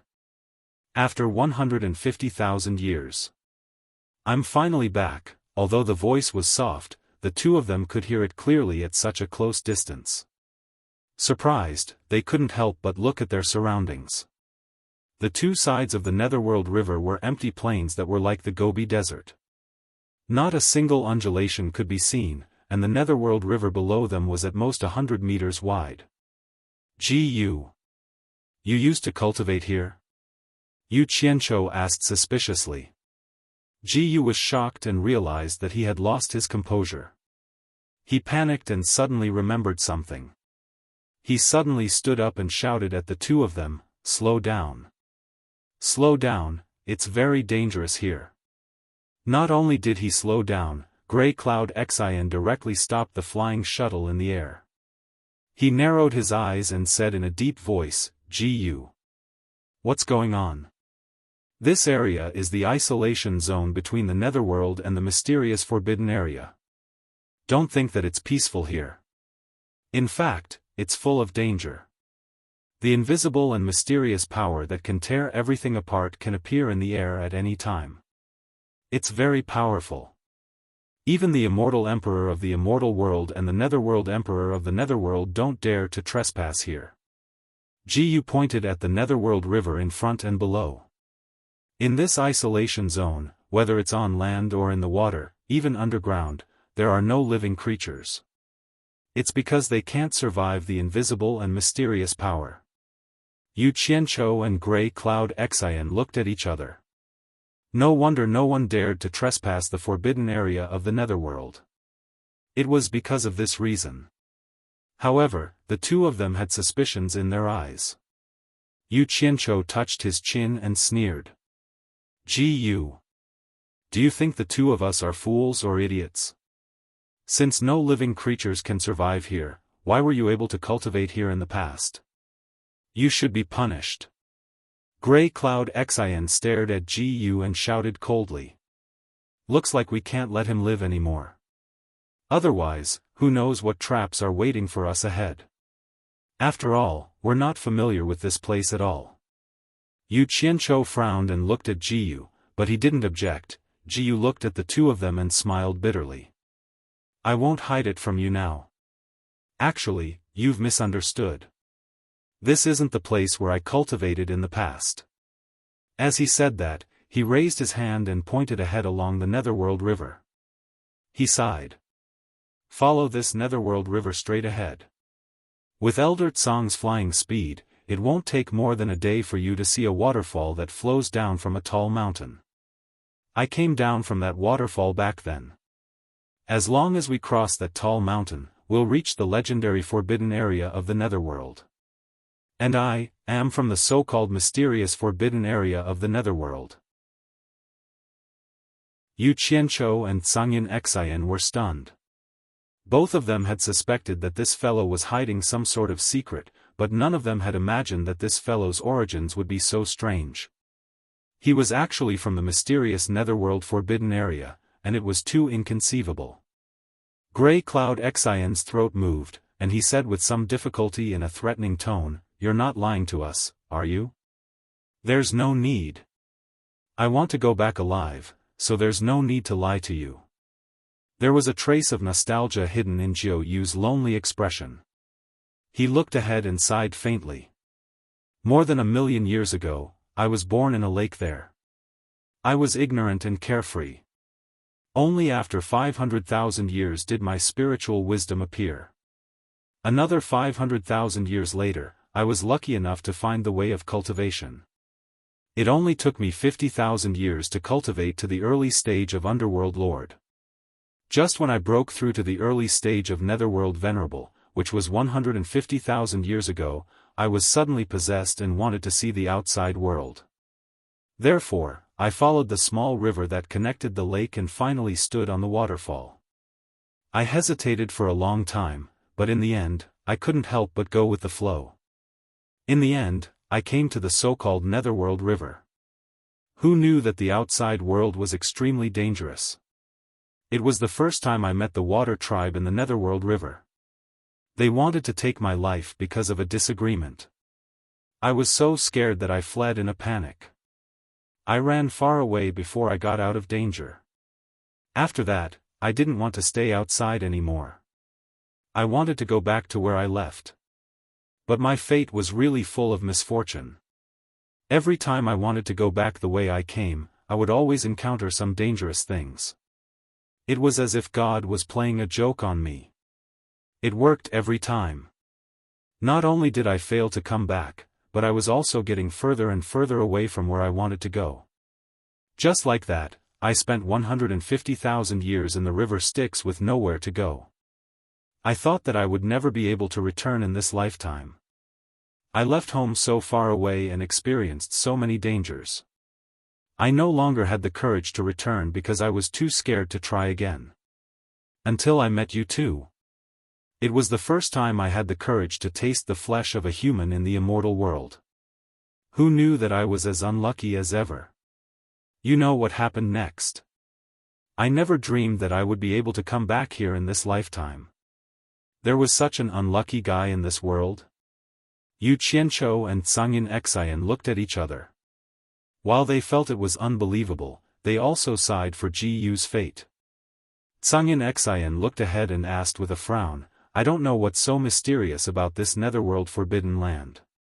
Ji Yu. What's in the forbidden land? This. Ji Yu hesitated for a while and smiled bitterly. I didn't think that place was mysterious before, but after coming out and getting in touch with the outside world, I realized that it's a place far away from the three realms. There were quite a few tombs scattered about. If one were to ask whose tombs they were, using the language of the three realms, those tombs were the tombs of gods. Dead gods were buried there. The so-called forbidden land of the netherworld is actually a vast mausoleum of the gods. Chapter 1057. The Tomb of the God of Sin. Yu Qianqiu and Zhangyin Xian exclaimed in unison. Their eyes were wide open and they almost spat out their tongues. They had all kinds of speculations about the forbidden land of the underworld, but they never dreamed that the so-called mysterious forbidden land was actually the mausoleum of the God of Sin, the resting place of the dead gods. Don't be surprised. It's really the mausoleum of the God of Sin, I didn't lie to you, Shen Yu assured them again. The two of them didn't think that Shen Yu was lying to them, they just thought it was too unbelievable. After digesting this shocking news, Yu Qianqiu stared at him with sparkling eyes and asked in a deep voice, "From what you said, you seem to have a way to pass through this dangerous isolation zone and return to the forbidden area?" "Yes." Shen Yu nodded. Shen Yu. I understand what you mean. You want me to remove the restriction spell in your body and let you go home. Yu Qianqiu said firmly, I can remove the restriction spell in your body, but only if you bring us in. What? Before Shen Yu could answer, Zhangyin Xian exclaimed, Yu Qianqiu. You must be tired of living. If it's really the mausoleum of the god of sin, how can we barge in with our cultivation? Yu Qianqiu raised an eyebrow and said, You don't have to go in and wait for me here. But since I'm here and there's a great opportunity in front of me, how can I not go in and broaden my horizons? Crazy. You're completely crazy. You're a lunatic. Zhangyin Xian's expression twitched. Yu Qianqiu had his own purpose and didn't bother to argue with him. He continued to ask Shen Yu. What do you think? This. Shen Yu was quite hesitant. He didn't know if he should bring an outsider in. Was it up to him? After some consideration, he gritted his teeth and said, Fine. As long as you remove the restriction spell in my body, I'll bring you in. Then it's settled. However, you can't let your guard down. I can't remove the seal in your body right now. You'll have to wait until I'm safely inside, Yu Qianqiu said bluntly. Zhangyin Xian gritted his teeth once more and said, Yu Qianqiu, don't blame me for not reminding you. You and I don't know anything about the situation inside, so you have to consider clearly whether it's worth the risk. Yu Qianqiu frowned. Zhangyin Xian's words were not wrong. Although he was worried about Bai Changchun's life and death, it was not wise to blindly take the risk. He paused and said, Shen Yu. Tell me honestly, is there any danger in the forbidden area? If you dare to lie to me, you'll have to bear the consequences. I'm not a soft-hearted person. Think carefully before you speak. Shen Yu sighed slightly and said, It's impossible to say that there's no danger at all. Most of the gods who died had loyal subordinates when they were alive, and most of them would have someone guarding their mausoleum after they died. They guarded the mausoleum of the gods they were loyal to and generally did not care about others. As long as we know our place and do not trespass into the area they were guarding, nothing will happen. So that's how it is. Yu Qianqiu nodded slightly and looked around before asking, You said that Jintai and Baiqi did not dare to trespass this isolation zone with their cultivation, but you, a mere underworld supremacy, can come and go as you please. Is there a secret passage here? There's no secret passage. Jiu Yu pondered and shook his head. Actually, I don't know the reason either. Others would be crushed to pieces by that mysterious power here, but when I encounter that mysterious power, it always turns from majestic to gentle, like a gentle breeze brushing past me. I still can't figure out why. Perhaps it has something to do with the fact that I was born inside and the people inside. There was such a strange thing. The two people beside him looked at each other and looked at Shen Yu suspiciously, as if they wanted to see something different about him. However, they were not that observant. After a moment of silence, Yu Qianqiu waved at Shen Yu and said, Bring me in. Wait. Zhangyin Xian shouted and stared at Yu Qianqiu. He snorted and said, Once you remove the restriction on him inside, you will no longer be able to restrain him. Even if there's no danger inside, have you thought about how you're going to pass through this isolation zone when you come back? I'm afraid you'll never be able to come back. He had no choice but to be careful. Now that Yu Qianqiu's life was related to his life, the immortal palace might even find an excuse to attack the passionless palace. Even if he could hide in the netherworld and not go back, ignoring the existence of the heartless palace, if the heartless palace was really destroyed, he, Grey Cloud Xian, would lose his backing to deter others. It would be very difficult for him to survive in the netherworld alone. At the same time, the immortal palace would not allow him to hide in the netherworld and live comfortably. Yu Qianqiu was stunned. He did not think about this at all because it was not a problem for him at all. He could leave whenever he wanted to. Shen Yu smiled bitterly and said, Then what does Mr. Tsang want? Send us out safely and then let him remove the restriction on you.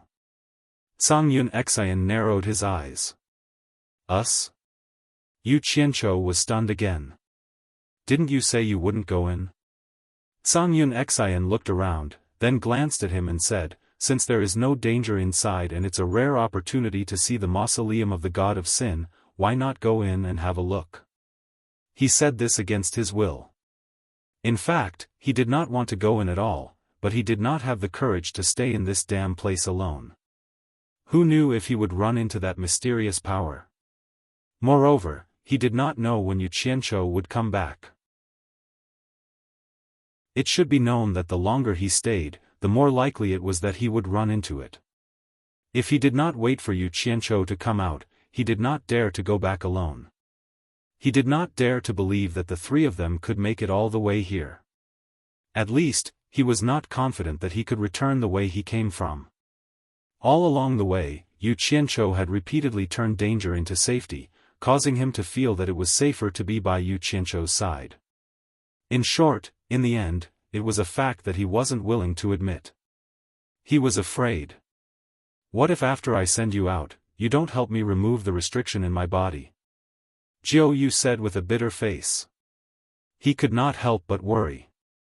What if these two fellows saw that he could enter and exit the forbidden area at will and wanted to take him as their exclusive property? That was a very likely possibility. Songyun Xian immediately sneered and said, you have no choice. You have to agree whether you want to or not. Otherwise, I will make it so that you will never be able to go back. Yu Qianzhou looked at him in pain. This was clearly a threat. If he did not agree, he would kill him.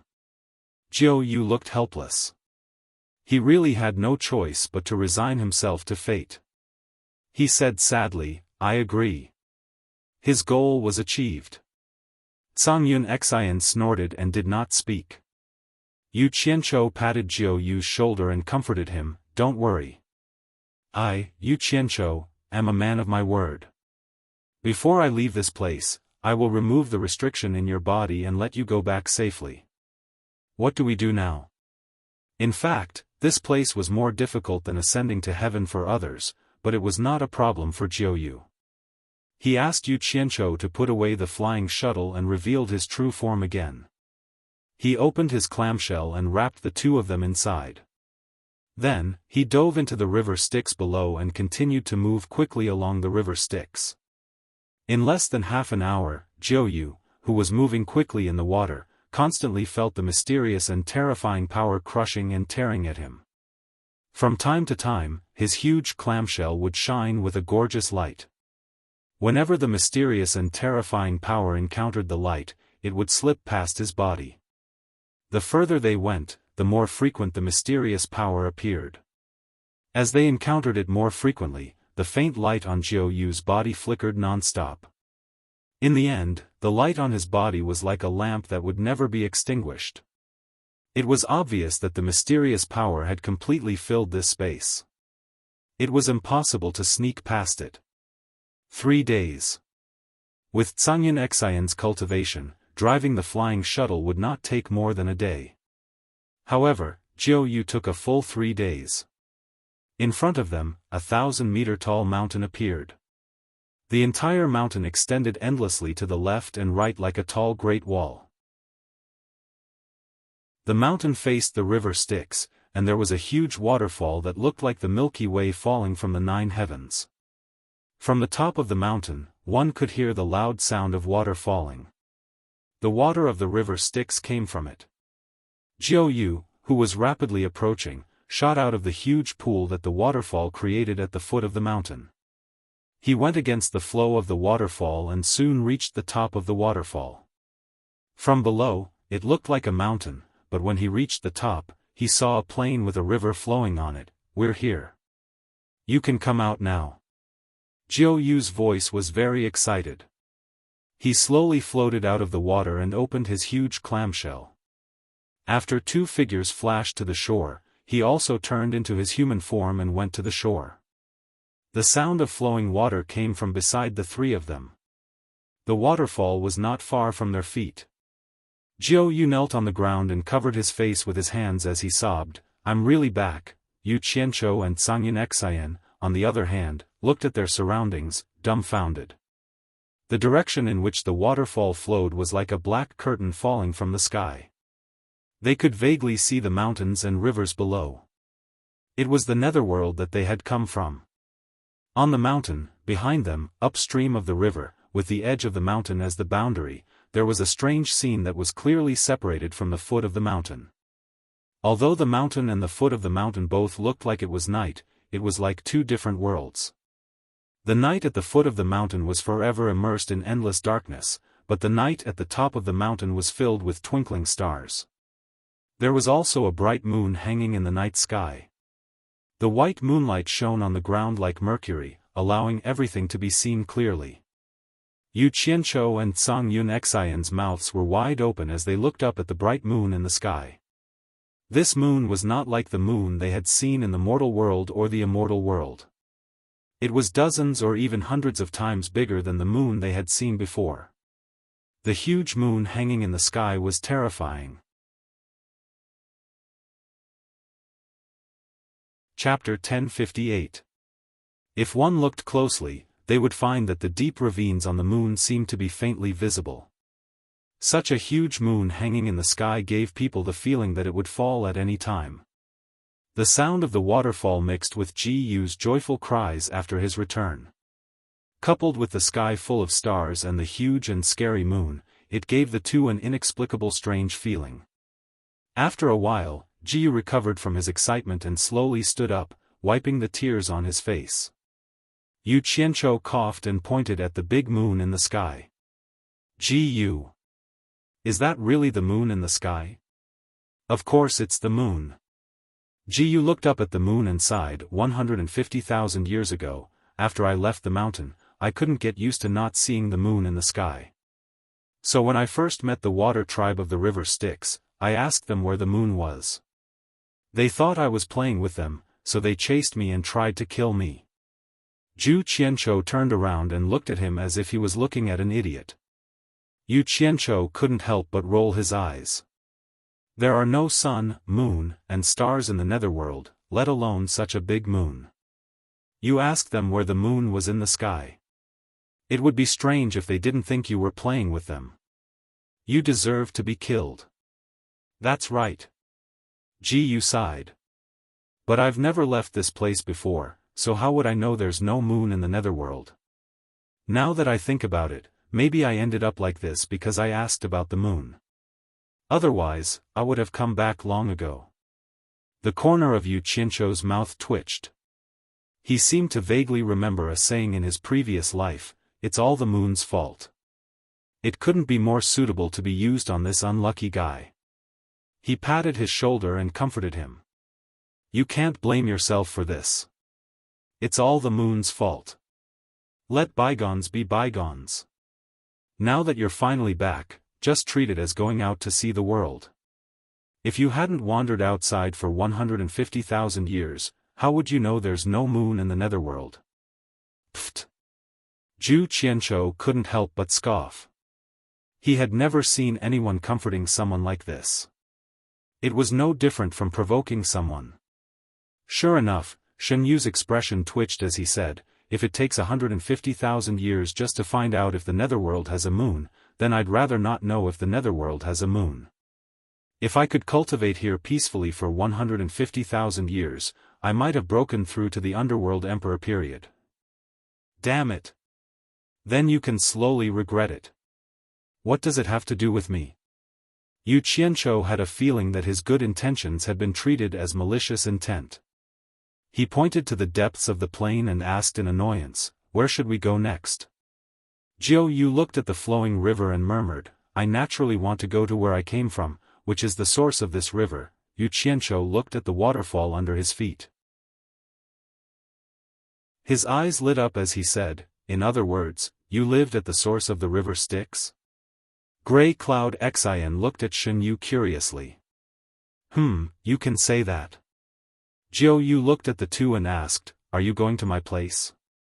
It's my honor to have the opportunity to see the source of the river Styx that nurtured the entire river Styx water tribe. How long will it take to get to your place? Yu Qianzhou asked. I came down along this river in less than a month.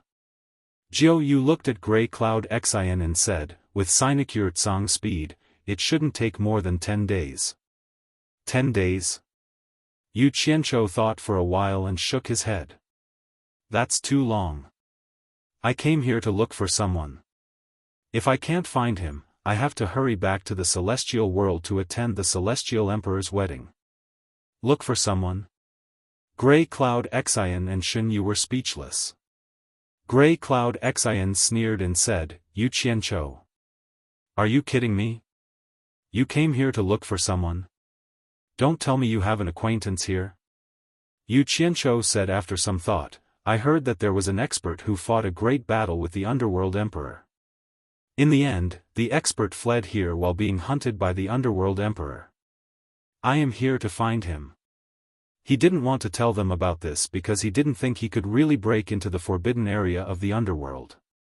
However, he needed Shen Yu's help to find Bai Changchun. After all, he was unfamiliar with this place, so he had to tell Shen Yu who he was looking for. He couldn't let Jiu Yu search aimlessly. Him?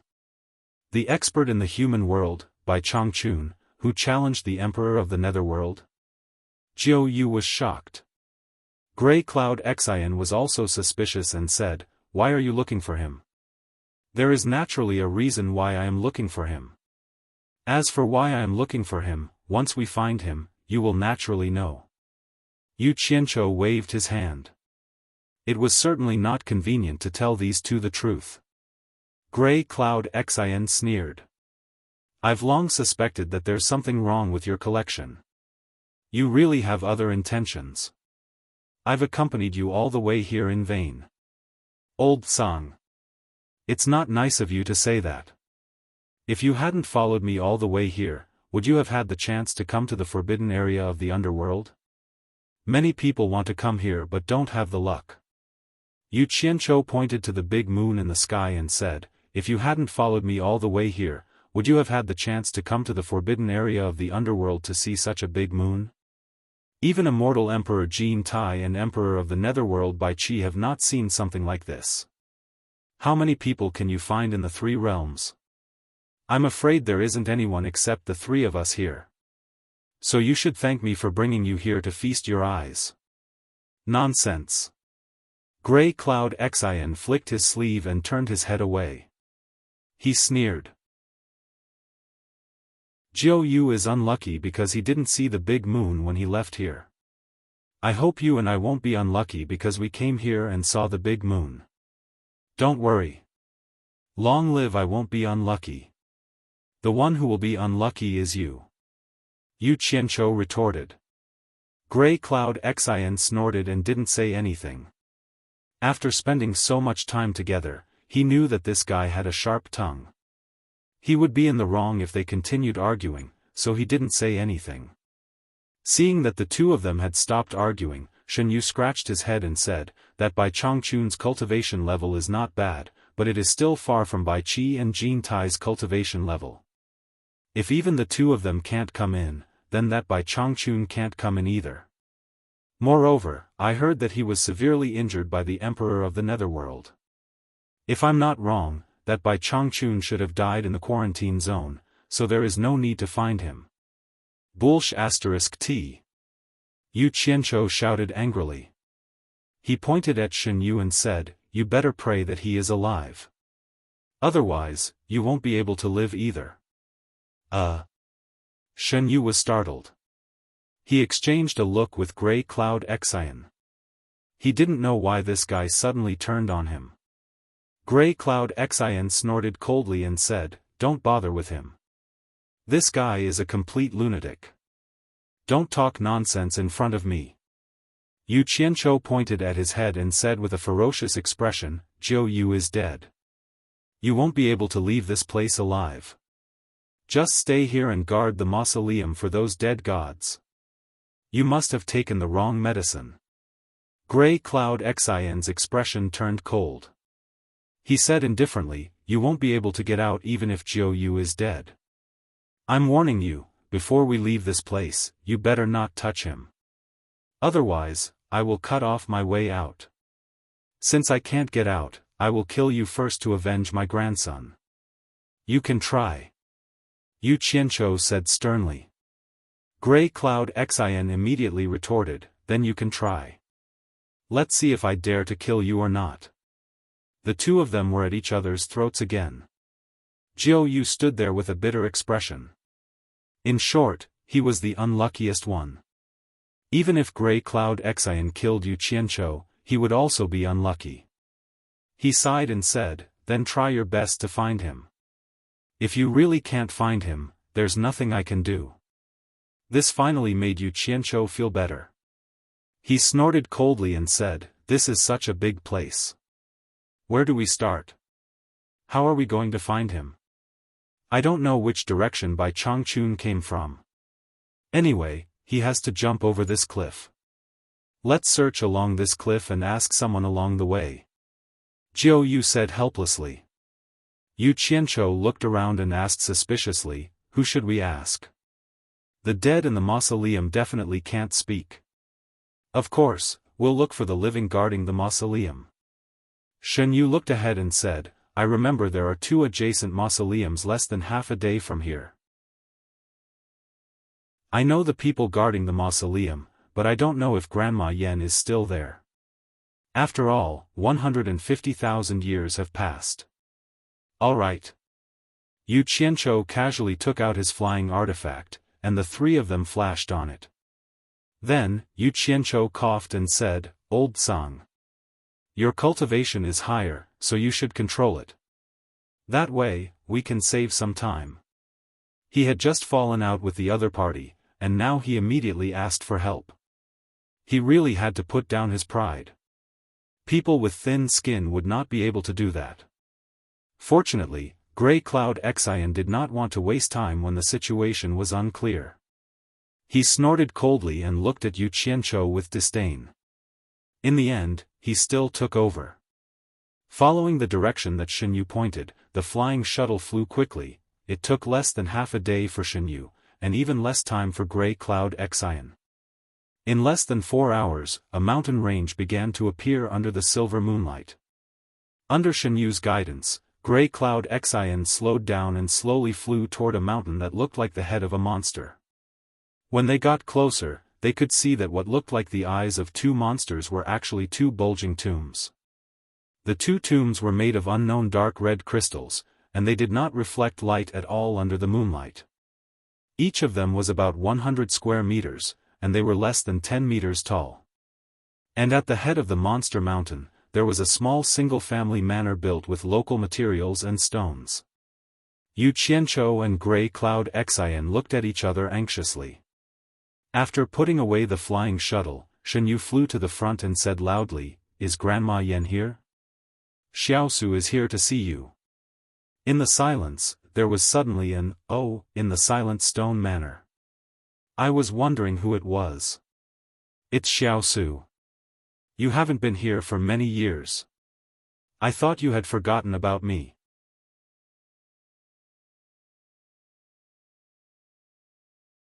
Chapter 1059. It was an old woman's voice, calm and indifferent. Soon after, a grey-clothed old woman slowly walked out of the house. Her snow-white hair was tied up behind her head, and her face was covered in wrinkles. However, she was very spirited. She walked into the small courtyard with her back straight. She curiously looked at Yu Qianzhou and Zhangyan Xin, who were in the air. "This old woman's cultivation is very high. I can't see through her cultivation." Zhangyan Xin secretly transmitted his voice to Yu Qianzhou. He could tell that she was nervous. Nonsense. She came down from the divine world to guard the tomb. It would be strange if her cultivation was low. Yu Qianzhou replied secretly. Both of them could tell that this woman was not a meditation cultivator. Under Shen Yu's guidance, the 3 of them landed outside the courtyard. They didn't land directly inside as a sign of respect. Once the three of them walked into the courtyard, Shen Yu quickly stepped forward and bowed. Xiao Su greets Granny Yen. Yu Qianqiu followed suit and bowed. Yu Qianqiu greets Granny Yen. He was a polite person. He secretly looked at the environment of the courtyard and realized that it was too simple. He guessed that a person with such a state of mind wouldn't be a bad person, so he relaxed a lot. Cangyan Xian's mouth twitched. He glanced at Yu Qianqiu. It didn't seem right for him to stand there alone. Hence, he followed suit and bowed. Cangyan Xian greets Granny Yen. Granny Yen glanced at the two of them and didn't pay much attention to them. She looked at Shen Yu and sighed. Time flies. I don't know how long it has been since I lived here alone. Xiao Su, we haven't seen each other for at least 100,000 years, right? Why did you bring two strangers with you today? Why are you looking for me? Let me make this clear. Even if we are old acquaintances, I won't go out to do anything for you. You should know this. Shen Yu smiled bitterly. I remember Granny's words. You once said that the other tomb guard who lived with you in the past had divined for you. He told you not to go out and get involved with any karma. Otherwise, the tomb will be destroyed and you will die. As long as you remember. At this moment, a smile appeared on Granny Yan's face. She looked at Shen Yu again and said with a smile, you haven't made any progress in your cultivation after so many years. Looks like you've been slacking off. But it's good too. You'll be more at ease with a lower cultivation, and you won't cause any trouble for yourself. The person lying here in eternal sleep is a good example. Shen Yu did not know whether to laugh or cry. It's not that I'm slacking off, it's just that I haven't had the chance to cultivate all these years. I've been running for my life, so my cultivation hasn't improved much. Yu Qianqiu and Cangyan Xian stood behind him without saying a word. In fact, there was no room for them to interrupt. Escape? Grandma Yen was slightly taken aback and asked in astonishment, what did you do? Most of the people who are willing to guard the tomb here are people who have gotten rid of all distracting thoughts. Very few people would have the thought of fighting and killing again. Could it be that you have committed a great taboo and touched someone's tomb? Xiao Yu doesn't even know about this taboo. It's really a long story. Shen Yu shook his head and said with a bitter smile, I couldn't help but run out along that river because of a moment of impulse.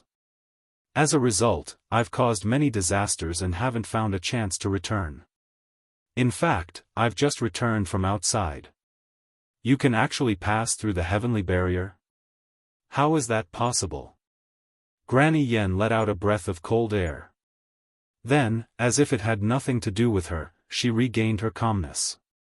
However, she seemed to have thought of something and tried to ask, Xiaosu, since you've been outside, have you heard of a girl called Taishu Xian? A girl called Taishu Xian? Shen Yu was stunned. After thinking for a while, he shook his head and said, I've never heard of her. Who is she? Yu Qianqiu, who was at the side, also thought about it.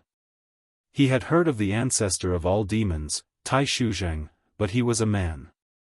As for Taishu Xian's woman, he had never heard of it. As he thought about it, he tilted his head to look at Cangyan Xian. Coincidentally, Cangyan Xian also looked at him with a questioning look. Both of them immediately understood that no one had heard of her. She's the girl who lived with me and guarded the tomb together. Forget it. Since you don't know, forget it. Grandma Yen waved her hand and glanced at the other two. Xiao Yu, why did you bring two strangers to me? Shen Yu was afraid of causing a misunderstanding, so he immediately cupped his hands and said, they are my friends. We're looking for someone, and we're here to ask Grandma about this person. Then you've found the wrong person. Grandma Yen shook her head and said, I rarely leave this mountain and almost never go out. I've cut off any contact with the outside world. How would I know the person you're looking for? As soon as she said that, Yu Qianqiu's face darkened slightly. Shen Yu glanced at him and asked with a last glimmer of hope, the person we're looking for also broke in from the outside. It shouldn't have been too long since he broke in. With Grandma's cultivation, you should be able to sense if someone passed by here. Could it be? I'll naturally tell you if I know. Grandma Yen raised her hand and interrupted him. I haven't spoken so much for a long time. I'm not used to it. She suddenly paused and frowned. The person who broke in from the outside not long ago? She seemed to have thought of something. Yu Qianqiu immediately became excited, but Grey Cloud Xin secretly transmitted a voice message to stop him. Yu Qianqiu, don't interrupt. Grandma Yan's cultivation is unfathomable, and she doesn't seem to be interested in us. Don't annoy her. Let Shen Yu take his time. There's no hurry. Yu Qianqiu thought about it and held back. That's right. Shen Yu said excitedly, Grandma, do you remember? It's been a long time since I've thought about things. My brain isn't working well. However, Xiao Yu reminded me of something. Grandma Yen pondered and said slowly, not long ago, Old Man Meng, who was guarding the tomb in the south, suddenly came to me angrily and asked me if I had seen an old man in a green robe.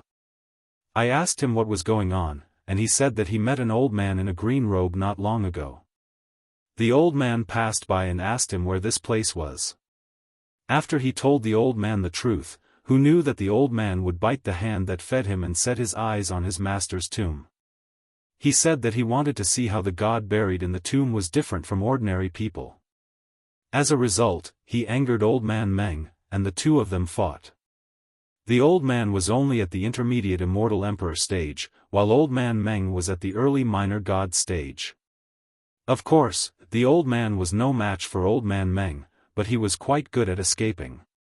Under Old Man Meng's pursuit, the old man managed to escape into the barrier of heavens. Yu Qianqiu's heart was pounding when he heard this. He thought that it must be that old man. Other than Old Man Bai, who else would dare to dig up the god's tomb to see what the dead god looked like? In addition to the green robe and the ability to escape, it must be Old Man Bai. He's still alive. I told you that he wouldn't die so easily. Yu Qianqiu was excited. Zhang Yunxin had also heard of the appearance of the person who challenged the emperor of the underworld. It was an old man in a green robe. Now that he heard Granny Yan's words, he could roughly guess that it was the Bai Changchun that Yu Qianqiu was looking for. He didn't expect that the guy who had been seriously injured by the emperor of the underworld was still alive, and he was as arrogant as ever. He even wanted to dig up the tomb of the god of sin in front of the tomb keeper whose cultivation was obviously higher than his, knowing that it was the tomb of the god of sin. Wasn't he looking for a fight? Madman. That guy was definitely a complete madman. Of course, Shen Yu had also heard of the Bai Changchun who caused a stir in the netherworld. He knew that he was the person he was looking for. When he heard that Bai Changchun was still alive, he immediately asked, Granny. You mean that the person entered the all-heavens boundary and returned to the outside world? Granny Yen shook her head slightly and said, Old Meng also thought that the guy knew that he was no match for him and escaped. Who knew that when Old Meng came back from a trip, he suddenly found that the man in the green robe came back again. Moreover, looking at the situation of the man standing by the tomb, it seemed that he was going to dig up the tomb. Old Meng was almost angered to death, so he rushed up and fought with the man in the green robe again. In the end, he still couldn't control the man in the green robe and let him escape into the all-heavens boundary. Old Meng, who had always been gentle, was so angry that he stood in front of the all-heavens boundary and cursed. The man in the green robe seemed to have made up his mind to dig up the tomb to see what the god inside looked like. When the first time didn't work, he came a second time and a third time. Even Old Meng himself couldn't remember how many times they fought. In the end, Old Meng suddenly realized that the man in the green robe seemed to be addicted to fighting with him. It seemed that he was using him to train himself. Later, Old Meng figured out the pattern of the man's every time he came, so he ambushed the man in the green robe and didn't give him a chance to escape back into the all-heavens boundary. But in the end, he still lost the man in the pursuit. It was not easy for old Meng to force the man to not have a chance to escape back into the all heavens boundary. Naturally, he wouldn't give up easily. Otherwise, he would be annoyed to death in the future. So he chased in the direction that the man might have escaped to. When he met me here, he estimated that there was no hope of catching up with him, so he went back. Speaking of which, although the man is hateful, he does have some ability to enter and exit the all heavens boundary at will. Is he the person you are looking for? The three of them looked at each other speechlessly. Bai Changchun broke into the underworld royal palace alone to challenge the emperor of the underworld. No matter what, he should be a famous figure in the three realms. But they didn't expect him to be so bored. Why did he keep thinking about digging other people's tombs?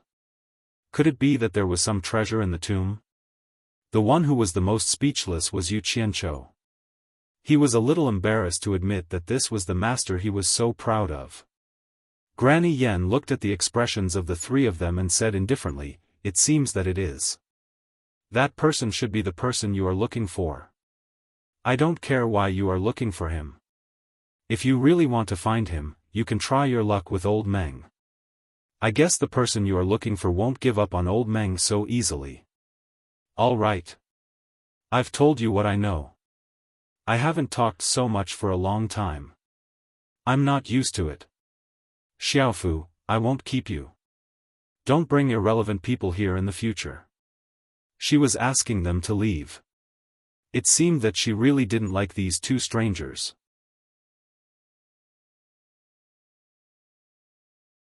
Chapter 1060.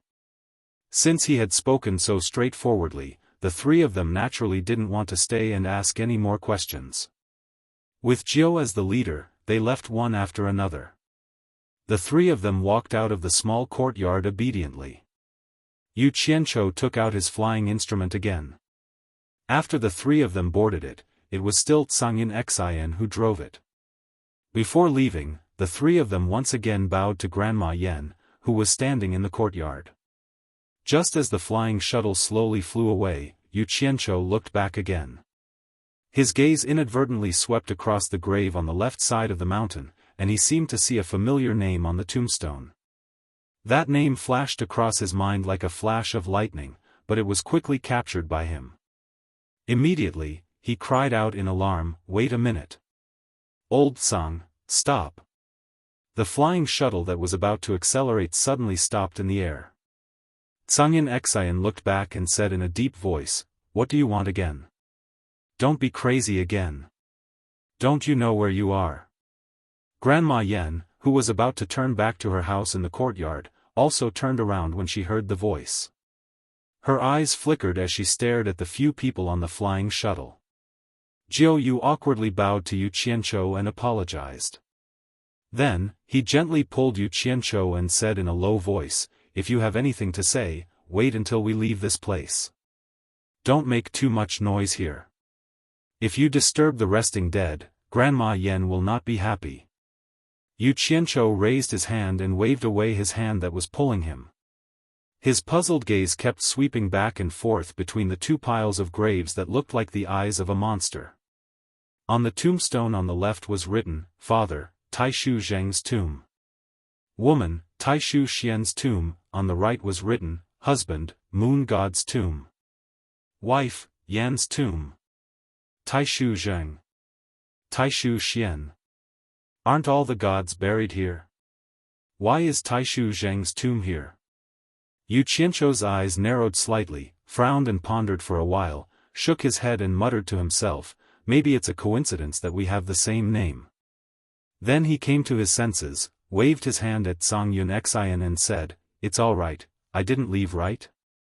Since the two of them were standing so close to each other, Zhang Xian naturally heard what he said. He looked at Taishu Zheng's tombstone with some doubt and was prepared to ask about it later. Just as he was about to drive the flying shuttle, he heard Grandma Yan's voice coming from below, "Wait."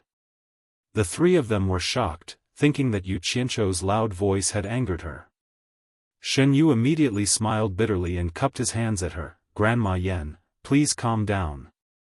It's his first time here and he doesn't know the rules here. Granny Yen, please be magnanimous and let him off. There was no other way. If something were to happen to Yu Qianqiu, he would also be in trouble. Thus, he could only try his best to help. I'm not as heartless as you think. Grandma Yan's eyes became bright and lively. She raised her hand and pointed at Yu Qianqiu and said, "You actually know about Taishu Zheng and Taishu Xian." This old lady is a little surprised. Why don't you come down and have a good chat with this old lady? I told you not to talk nonsense, but you didn't listen. Look at you now. Tsang Yun Xin secretly sent a voice transmission angrily. Yu Qianqiu looked at Shen Yu speechlessly, as if he was asking if it would be okay. While Shen Yu was also trying to figure out Grandma Yan's intention, Grandma Yan had already teleported to the tomb on the left. She waved at Yu Qianqiu who was in the air and said, "Don't worry. If I still have a fiery temper, I wouldn't be guarding the tomb here. Come down and have a chat with this old lady. I have something to ask you." Yu Qianqiu paused, then cupped his hands and said with a hearty smile, "I'll do as you say." In a flash, he appeared in front of the tomb on the left. He looked abnormally short in front of the 7 to 8 meters tall tombstone. The dark red words on the tombstone were like a bloody mouth that wanted to devour him. It made him feel a little uncomfortable. I wonder what Grandma Yan wants to ask this junior. Yu Qianqiu asked respectfully. Grandma Yan walked to the tombstone and raised her hand to touch the 3 relatively small words, Taishu Xian. After a while, her palm landed on the word, Xian. She tilted her head and looked at Yu Qianqiu with a smile. If I remember correctly, you used to call yourself Yu Qianqiu, right? Grandma has a good memory. I just said my name casually once, and Grandma remembered it. Yu Qianqiu cupped his hands in amazement and said, "That's right. I am indeed Yu Qianqiu." The 2 people on the flying shuttle showed a disgusted look at the same time. What a glib-tongued junior. I'm not so old that I can forget what I just heard. Grandma Yan retracted her hand from the tombstone. She looked at Yu Qianqiu carefully for a while and said, "You're only at the early stage of minor immortal. I wonder how many years you've been cultivating for you to achieve what you have today." Yu Qianqiu was slightly shocked to see that the other party was able to see through his cultivation with a single glance. He replied honestly, "Time flies in the blink of an eye. Unknowingly, it has already been over 40 years since I stepped onto the path of cultivation. I've been mediocre for so many years." Initially, he wanted to lie for hundreds or even thousands of years, but he couldn't figure out how good the other party's eyesight was, so he could only answer honestly. "You've reached the early stage of minor immortal in just 40 years? Grandma Yan looked at him again in surprise and said, "How can you be so fast? I can see that your aptitude isn't top-notch. Could it be that you've taken some panacea?" Shen Yu and Tsang Yun Xian were equally surprised. To be able to step into the minor immortal cultivation from a mortal in just a few decades was indeed incredible. "Grandma, please understand." Yu Qianqiu quickly followed her words and said with a silly smile, "I've relied on panacea to forcefully increase my cultivation. I've taken the Great Restriction Breaking Pill, the Marrow Cleansing Pill, and the Immortal Ascension Pill. That's why I've barely reached the early stage of minor immortal cultivation." Grandma Yan revealed a look of understanding. Then, she said with some regret, "Although it's fast to increase your cultivation this way, it's spoiling your body's foundation. Your future achievements will be limited. Unless you have the opportunity to go to the divine realm in the future to obtain some opportunities, otherwise, forget it. It's easier said than done to ascend from the immortal world to the divine realm." She straightened her expression and returned to the topic at hand. She frowned and said, "You've only stepped into the path of cultivation for a few decades. How could you have heard of Taishu Zheng and Taishu Xian? As far as I know, although Taishu Zheng was famous in the past, after he died in the hands of the devil god, under the suppression of the diabolism, very few people in the lower three realms know about Tai Shu Zheng. Even if you've heard of Tai Shu Zheng from someone else, his daughter, Tai Shu Xian, was not born in the lower three realms. How could someone from the lower three realms know about Tai Shu Xian? Lower three realms? Yu Qianqiu was stunned for a moment. Then, he understood. The so-called three realms in the past referred to the Devil Realm, the Immortal Realm, and the Netherworld. But after the Devil Realm was sealed, everyone used to call it the lower three realms. So, the human realm replaced the Devil Realm and became the so-called three realms. In short, whether it was the three realms in the past or the current three realms, in the eyes of the people from the divine realm, they were all called the lower three realms because their divine realm was superior. Tai Shu Xian? I've never heard of it. I just couldn't help but feel puzzled when I saw the name on the tombstone. Yu Qianqiu was stunned. He pointed to the grave made of dark red crystals and said, "So, the person buried in this grave is really the ancestor of all demons, Tai Shu Zheng, who was equally famous as the devil god?" The ancestor of all demons who was equally famous as the devil god. Zhang Yun Xian and Shen Yu looked at each other in shock. They had naturally heard of the peerless devil god who dominated the three realms in the past, but they had never heard of the ancestor of all demons who was equally famous as the devil god. To be able to be equally famous as the devil god, how powerful must that person be? But why had they never heard of it before? Thinking about what Granny Yen had said before, the two of them suddenly fell into deep thought. The ancestor of all demons died in the hands of the devil god. Maybe there was some secret between the two that the devil god didn't want outsiders to know. So, the diabolism suppressed it and made this past disappear from everyone's sight. However, the two of them felt strange. How did Yu Qianqiu know about the ancestor of all demons, Tai Shu Zheng? Granny Yen nodded and said, "It seems that you really do know some things. You have some experience." That's right, the person resting in this grave is the ancestor of all demons, Tai Shu Zheng, who was equally famous as the devil god. That's not right. Yu Qianqiu scratched his head and said, "I heard that the ancestor of all demons didn't become a god when he died in the hands of the devil god. But why is his corpse buried here? Isn't this the place where gods are buried? This matter involves the realm of gods, and the process is extremely complicated. It's too far away for you to know, so there's no point in telling you." Granny Yen sighed slightly and said, "I wanted to ask you about little girl Xian. Since you don't know, then forget it. Go do what you should do."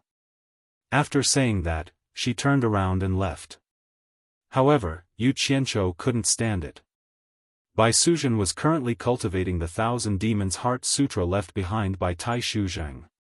What if there were any hidden dangers in it? Since someone knew the ins and outs of this matter, he naturally had to ask about it. He immediately shouted anxiously, "Granny Yen, please wait." Seeing that he was making noise again, Shen Yu and Zhang Yun Xian were a little afraid. They were afraid that this guy would really anger Granny Yen. Sure enough, Granny Yen turned around and frowned. "I've already said that it's useless to tell you. Why do you have to force it? This isn't something that a little cultivator from the lower realm like you should know. Leave quickly, don't disturb the peace of the dead and anger me. Damn it. You want to ask me to stay, but I want to ask and disturb the peace of the dead. What kind of logic is this?" Yu Qianqiu felt sick in his heart, but on the surface, he sincerely cupped his hands and said, "Granny, did Tai Shu Xian pass through the barrier of heavens and go outside?" Granny Yen, who had already walked to the door of the small courtyard, immediately stopped and turned around. Her eyes were slightly cold as she said, "In that case, you have heard of little girl Xian, but you deliberately hid it from me just now?" Once he said those words and saw the anger that rose between his eyebrows, Shen Yu and Grey Cloud Xian immediately became on tenterhooks. Grey Cloud Xian even cursed Yu Qianqiu in his heart for having nothing better to do than to look for trouble.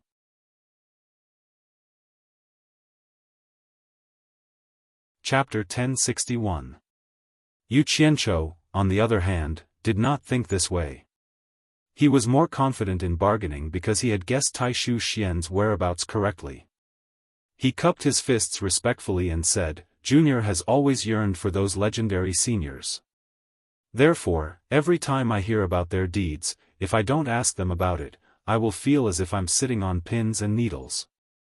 Because of this, I heard some things about the ancestor of all demons, Taishu Zheng, and was able to talk to Grandma face to face. If Granny is willing to tell me the details, I will immediately use all the forces in the three realms to track down the whereabouts of Taishu Xian. You are just a lowly pawn in the early stage of small immortal. How dare you ask me to use all the forces in the three realms to help me find that person? Humph. How many people can you use with your lowly cultivation?" Granny Yen said as she approached him step by step. She said in a deep voice with a frosty face, "How dare you play the game of bargaining in front of me? It seems that I have to teach you a lesson." Yu Qianqiu had always been one to achieve his goals. Every time something big happened, he would remain calm. He squinted his eyes and did not show any fear. Instead, he calmed down. Without moving, he cupped his hands and replied calmly, "Granny, you are wrong. Although my cultivation is not high, I am afraid that few people in the lower realm can compare to me in terms of connections." Seeing that the other party was still approaching, he raised his bargaining chip again and said, "Let's not talk about anything else. I have the decree of the immortal emperor in the immortal world, so I can travel freely in the immortal world. I also have the token of the Emperor of the Underworld given by the Emperor of the Underworld, so I can do whatever I want in the Underworld. Except for the Devil Realm which is sealed and I can't enter, I think it is not difficult to find someone in the lower realm. As long as she is still in the lower realm, I have a way to find her." Then he pointed at Shen Yu and continued to raise his bargaining chip. He said confidently, "In order to find the person who broke into this place, I can even find Shen Yu and enter the barrier of heavens to search. Do you still not believe in my ability to find someone even with these proofs?" As a result, Granny Yen was still unmoved. It seemed that she did not believe his answer at all. In this critical situation, Yu Qianqiu immediately shouted, "Granny Yen. Even a person with a wide network like me has never heard of Taishu Xian in the lower realm. Aren't you worried that something has happened to her? Don't you want me to help you find out about her? Even if she is dead or alive?" These words were like a spell that immediately froze Grandma Yen a few steps away from Yu Qianqiu. Yu Qianqiu secretly heaved a sigh of relief. Zhang Yun Xian and Shen Yu, who were extremely nervous, slowly let out a sigh of relief. Although they were fine for the time being, the two of them were still very worried. Their eyes stared down without moving. Although the cultivation of the immortal emperor and the emperor of the underworld are nothing in the god realm, they are still the overlords of a realm in the lower realm. How can they be friends with a minor immortal like you? Granny Yen looked at Shen Yu and said, "Xiao Yu. Tell me honestly, is what he said true or false? Although the cultivation of the immortal emperor and the emperor of the underworld are nothing in the god realm, they are still the overlords of a realm in the lower realm. How can they be friends with a minor immortal like you?" Granny Yen looked at Shen Yu and said, "Xiao Yu. Tell me honestly, is what he said true or false? If you dare to help him deceive me, don't blame me for being rude. Even if he is deceiving you, my life is in his hands. Killing him is no different than killing me. I can't not help him." Shen Yu smiled bitterly in his heart and replied, "Granny, you're worrying too much. In the outside world, his strength in the lower three realms is indeed extraordinary.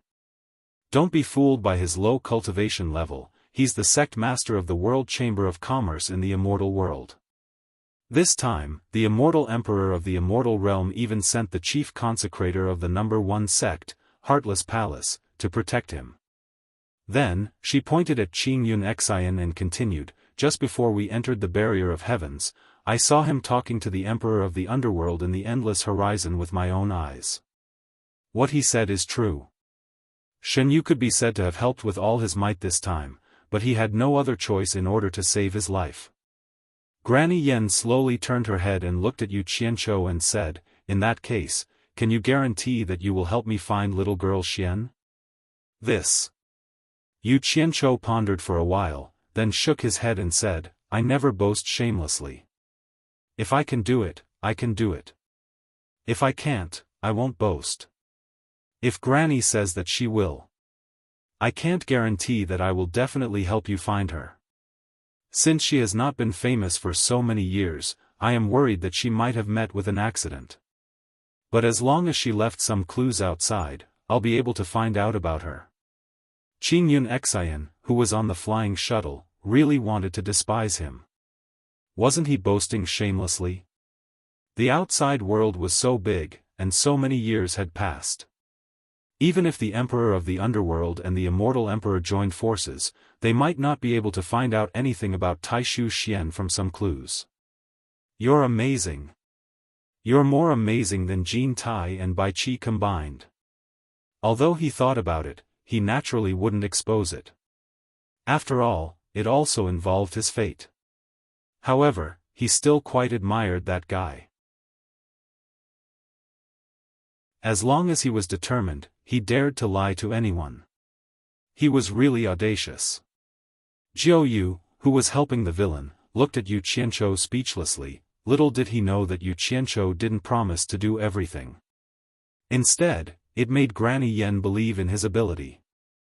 This was Yu Qianzhou's method of loosening the reins only to grasp them better. In short, regardless of whether Granny Yen really believed him or not, the expression on her face finally eased. She asked lightly, "How are you going to help me find information about Xianyu?" Yu Qianzhou made up his mind. He cupped his hands and said, "Of course I have to ask Senior to tell me about her appearance and characteristics. Otherwise, I don't even know what she looks like. How can I send people to find her? And the approximate time she left here. Of course, the more detailed, the better." Granny Yen thought about it seriously. After a while, she slowly said, "I really don't remember the specific time since I passed my days here. It should be about 200,000 years. She is very beautiful. If someone saw her at that time, they would definitely remember her, so it shouldn't be difficult to find out. But I'm really afraid that her appearance will bring trouble to herself. Although she was born in the God realm, due to a strange fate, she was born with the underworld body. In other words, she is a meditation cultivator. Apart from these 2 points, she also has a rare ability in the world. She was born with the art of divination. These are the characteristics." After Granny Yen finished speaking, she suddenly realized that Yu Qianzhou was stunned and seemed to be distracted. She immediately snorted angrily and said, "Did you hear what I said? No, the art of divination." Yu Qianzhou muttered to himself blankly. He recalled the underworld saintess he met in the East Holy Land Palace. It seemed like she knew the art of divination. At that time, he felt that it was a little strange, so he had a deep impression of her. He shook his head slightly in disbelief and said, "Could it be her?"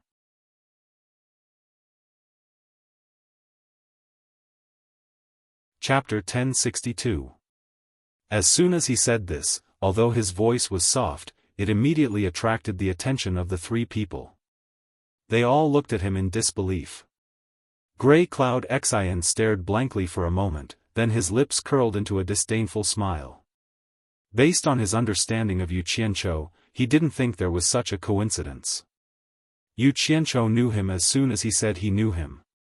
He guessed that Yu Qianzhou was trying to swindle him again. There was really nothing he didn't dare to do. Granny Yen regained her calmness after her surprise. She also didn't believe that there was such a coincidence. She dragged out a non-committal "oh" and said, "It seems that there is no lack of coincidences in this world. Could it be that you've seen little Xian?" Yu Qianzhou thought about the scene when he bumped into the underworld saintess. He waved his hand and asked thoughtfully, "I'm not sure." "Granny Yen, does the Taishu Xian you mentioned like to wear black clothes, have long hair that goes down her shoulders, and cover half of her face with a black veil?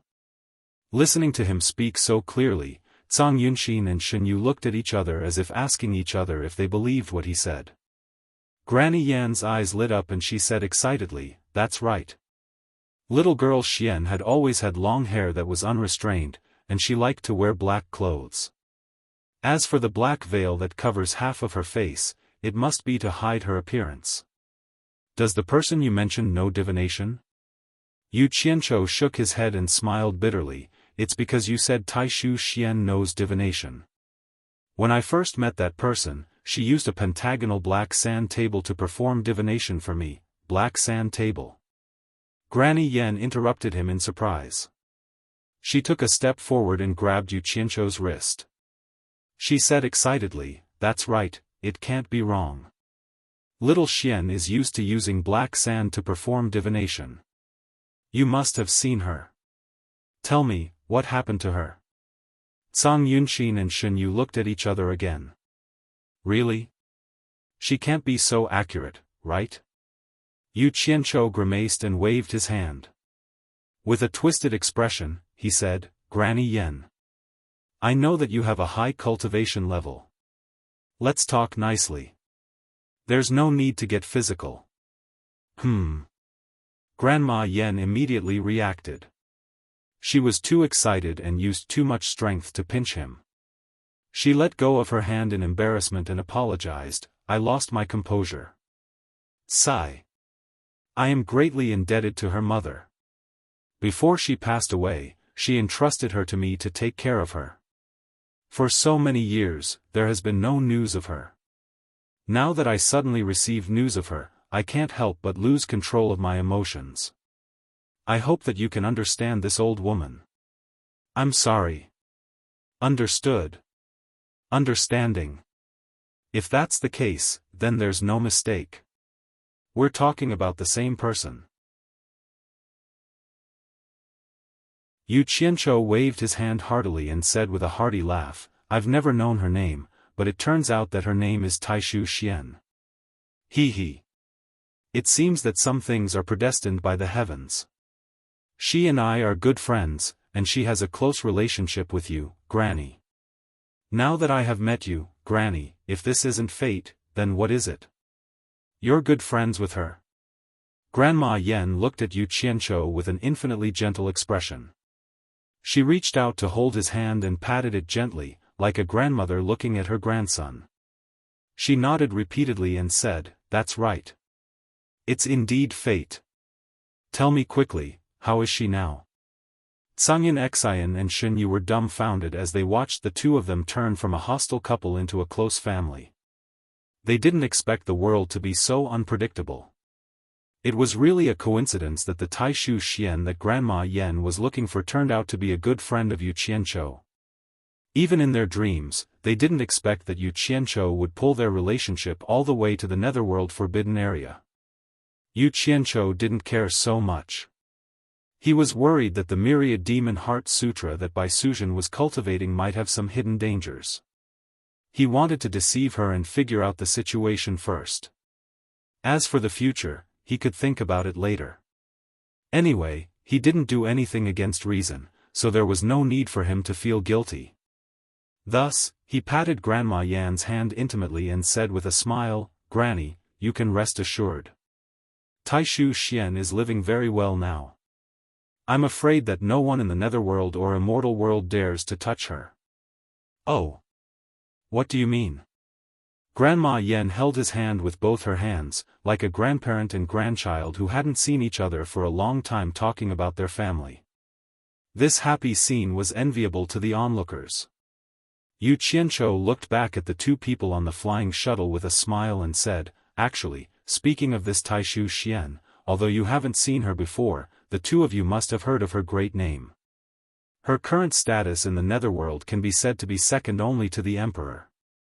Can you guess who she is now?" Zhang Xian and Shen Yu were confused at first. Then, they looked at each other and cried out in unison, "Madam He Qi?"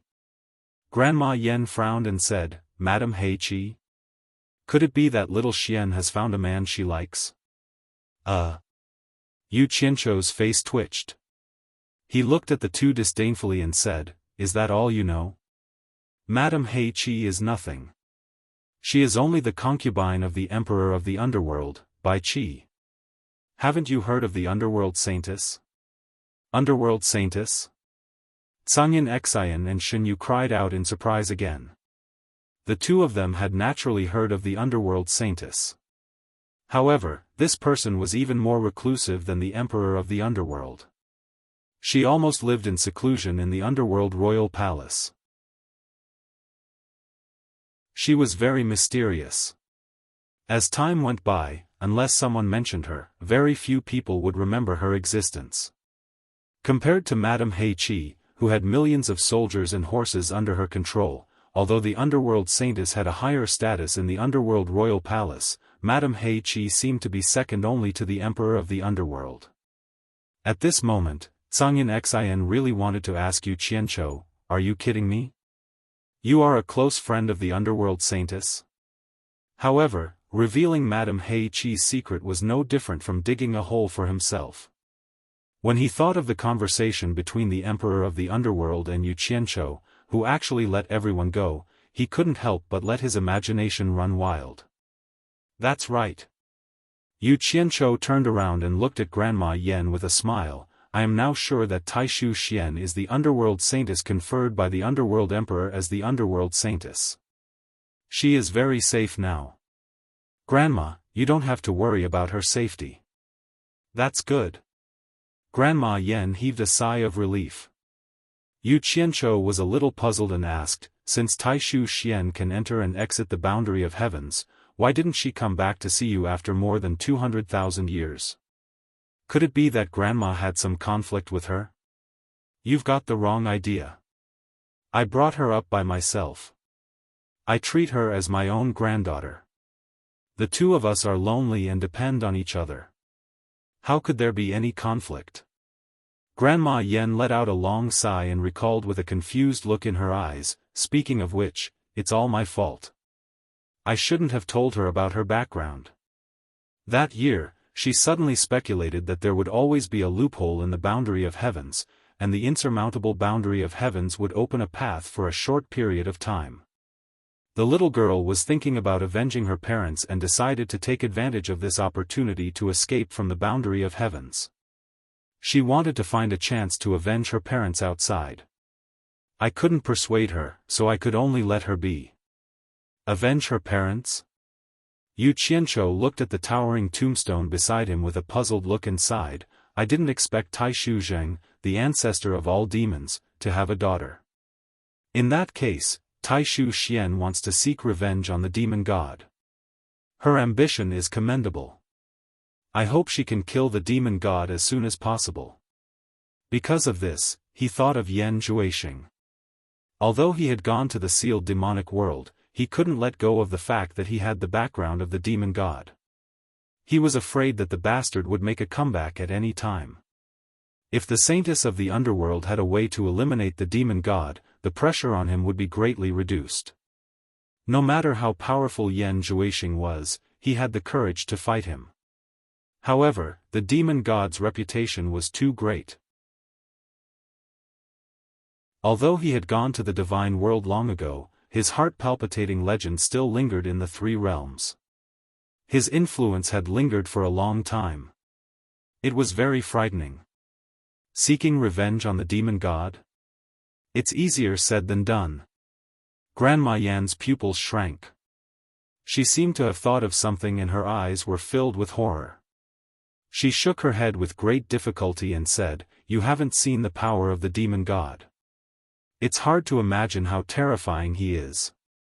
He's so powerful that it makes one's hair stand on end. It's not an exaggeration to say that he's a peerless genius. Perhaps, he's even called the peerless genius. The demon god is the #1 expert in the divine world. It's almost impossible for little Xian to avenge her parents." "What?" Yu Qianqiu turned pale with fright when he heard that. Mo Shen is the #1 expert of the deity world. Is he that powerful? He was cursing in his heart. Yan Zhuixing had actually found such a cunning backer. I don't want to admit how powerful the demon god is, but he's indeed so powerful. I'm someone who has personally experienced it. Grandma Yen raised her hand and pointed to another grave. She smiled bitterly and said, "My man died in his hands, and I almost lost my life in his hands." Then, he waved his hand and pointed at the boundless land in the distance, sighing, "There are close to 10 million experts from the divine world buried in this vast cemetery." In fact, the number of people who were qualified to rest here in the beginning was only a few hundred. However, ever since the demon god came to the divine world, there have been close to 10 million more dead people here. 10 million experts from the divine world died by his hands alone. No one could stop him in the divine world. So, tell me, is he not amazing? Killed more than 10 million experts in the divine world? Yu Qianzhou was shocked and his scalp tingled. He knew that the demon god was powerful, but he didn't expect him to be so arrogant in the divine world. There was actually such a fierce person in the world. But then he felt that something was wrong. He scratched his head with a trace of doubt and said, "Are there so many gods in the divine world? Just the number of people who died is almost 10 million. Then the gods in the divine world are too worthless. This is just a misunderstanding. The divine world has been multiplying for countless years and there are already trillions of living creatures. Because of the incomparable cultivation resources in the lower realm, there are also many experts of the divine level. But it's not so easy to obtain the position of God and be conferred as a real god. The cultivation in the divine world is divided into little god, great god and ancient god. If you want to be conferred as a god, your cultivation must at least reach the level of great god. And you have to go through fierce competition and get the recognition of several ancient gods before you can be conferred as a god.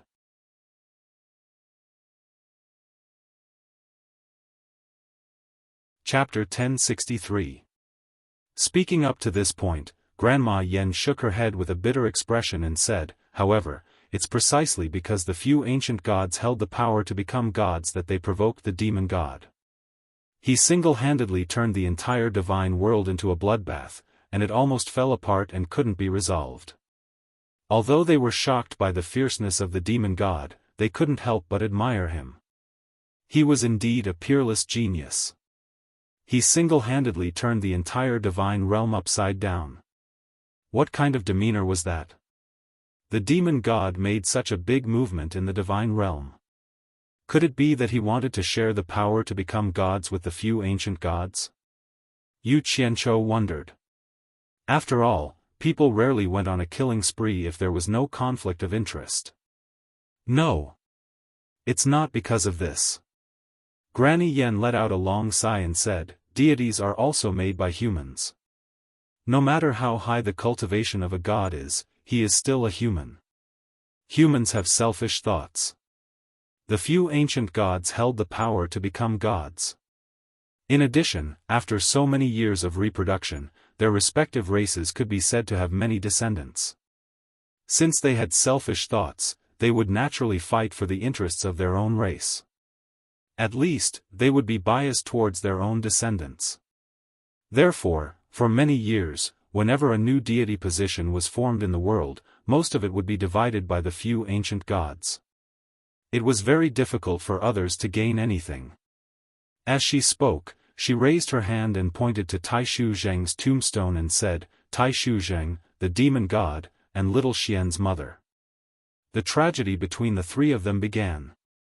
It was also because of this that the demon god trampled on all living beings in the divine realm. When these three people were placed together, Yu Qianzhou couldn't help but exclaim. He thought of something and said, "Could it be that these three people are? I heard that there were three peerless geniuses in the lower realm in that era. They were the ancestor of all demons, Taishu Zheng, the demon god Yi, and a woman called Ming. It seems that there is a story between the three of them. Since Taishu Zheng is Taishu Xian's father, could it be that the woman called Ming is Taishu Xian's mother?" As soon as he said this, Granny Yen immediately looked at him in surprise. She nodded and praised, no wonder a minor immortal could have such a large network in the 3 realms. You even know such a secret. Not bad. Little Xian's mother was indeed Ming. But as far as I know, Ming rarely showed up in the lower realm and she was very low-key. She had never done anything that would make her famous. The number of people who knew of her existence could be counted with one's fingers. You actually know of her? This old woman has to look at you in a different light. Sang Yun Xian and Shen Yu were also shocked. They did not expect Yu Qianqiu to know such a secret. Sang Yun Xian looked at Yu Qianqiu with a bewildered gaze. Granny is too kind. I just happened to hear someone talking about it. After some modesty, Yu Qianqiu humbly asked, I heard that the 3 of them had a conflict because of fighting over the godhood. This matter has to start from the few ancient gods. Granny Yen recalled the past and said, originally, there were only 2 realms, the netherworld and the current human world. At that time, there were not as many living beings in the world as there are now. All kinds of living beings mixed together.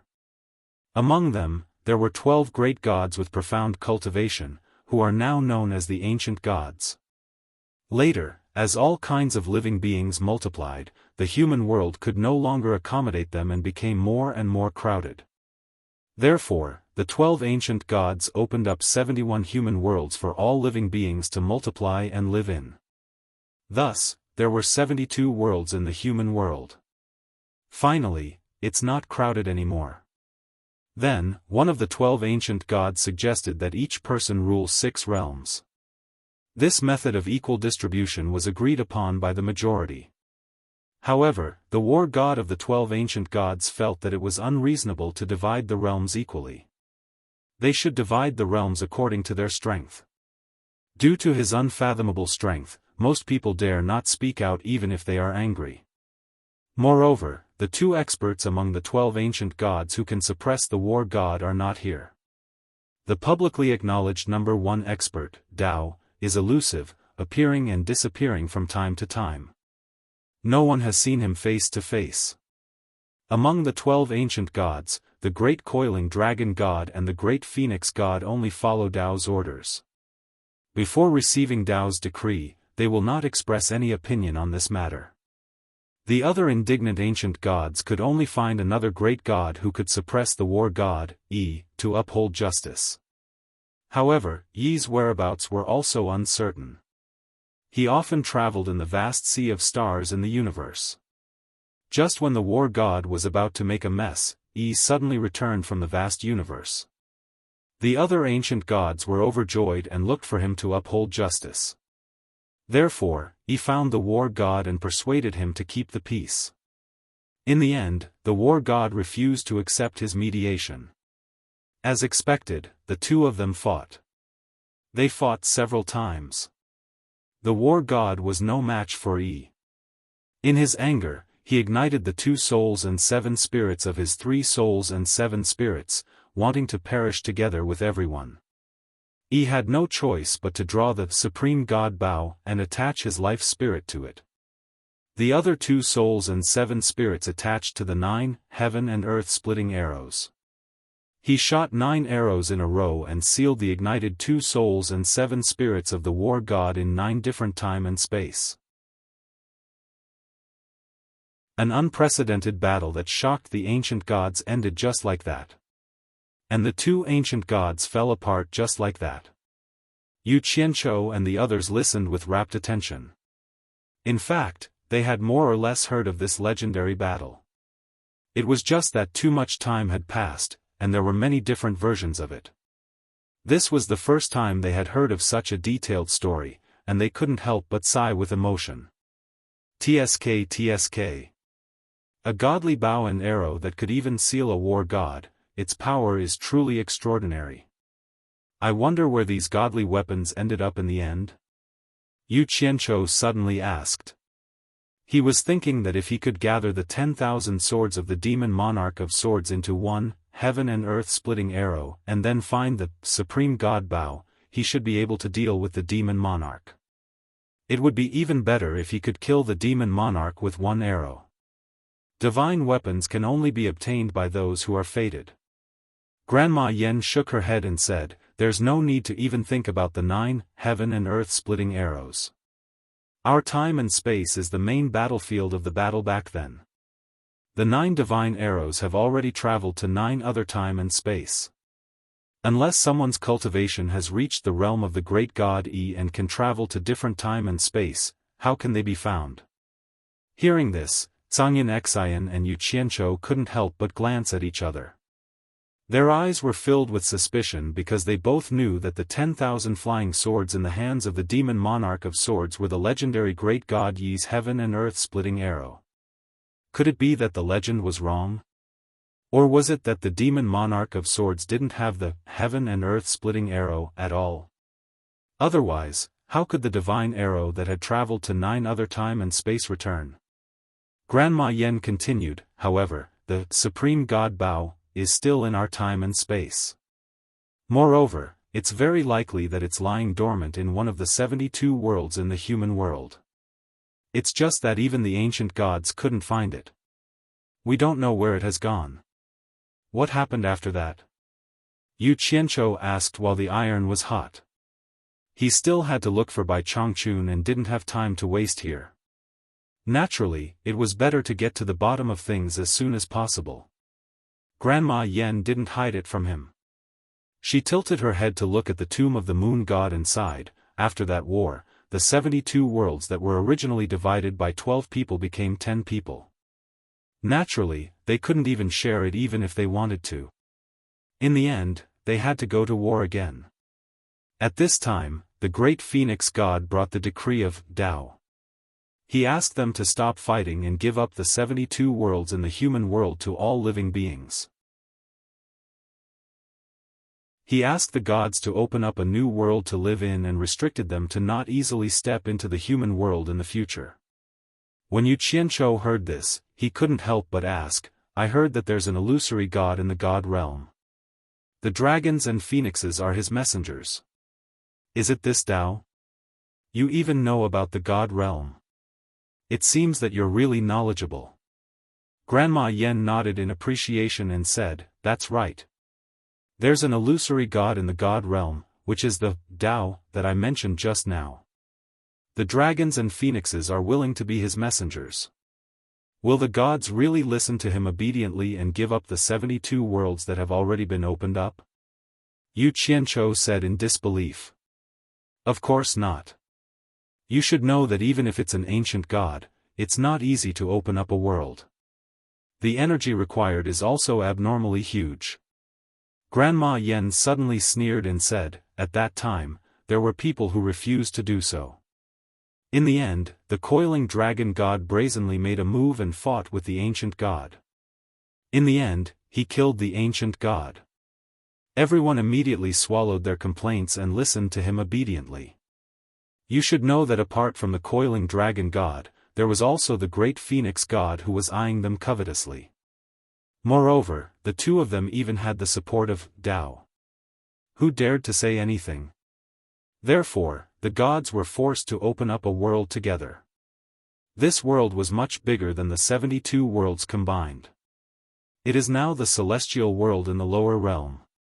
However, not long after, Tao forced everyone to open up the god realm again and allowed the gods to migrate to the god realm. He also established the rule that mortals could ascend to the celestial world if they succeeded in their cultivation, and immortals could ascend to the god realm if they succeeded in their cultivation. Tao also allowed the 6 ancient gods, apart from the coiling dragon god and the great phoenix god, to hold the power to confer and become gods. He himself remained illusory and did not participate in these matters. The 6 ancient gods who obtained such power had the opportunity to establish their own supreme status. Finally, they no longer had any complaints about Tao. Actually, everyone knows the original intention of Tao when he established this ascension system. It was nothing more than to separate mortals, immortals, and gods so that everyone could do their own thing.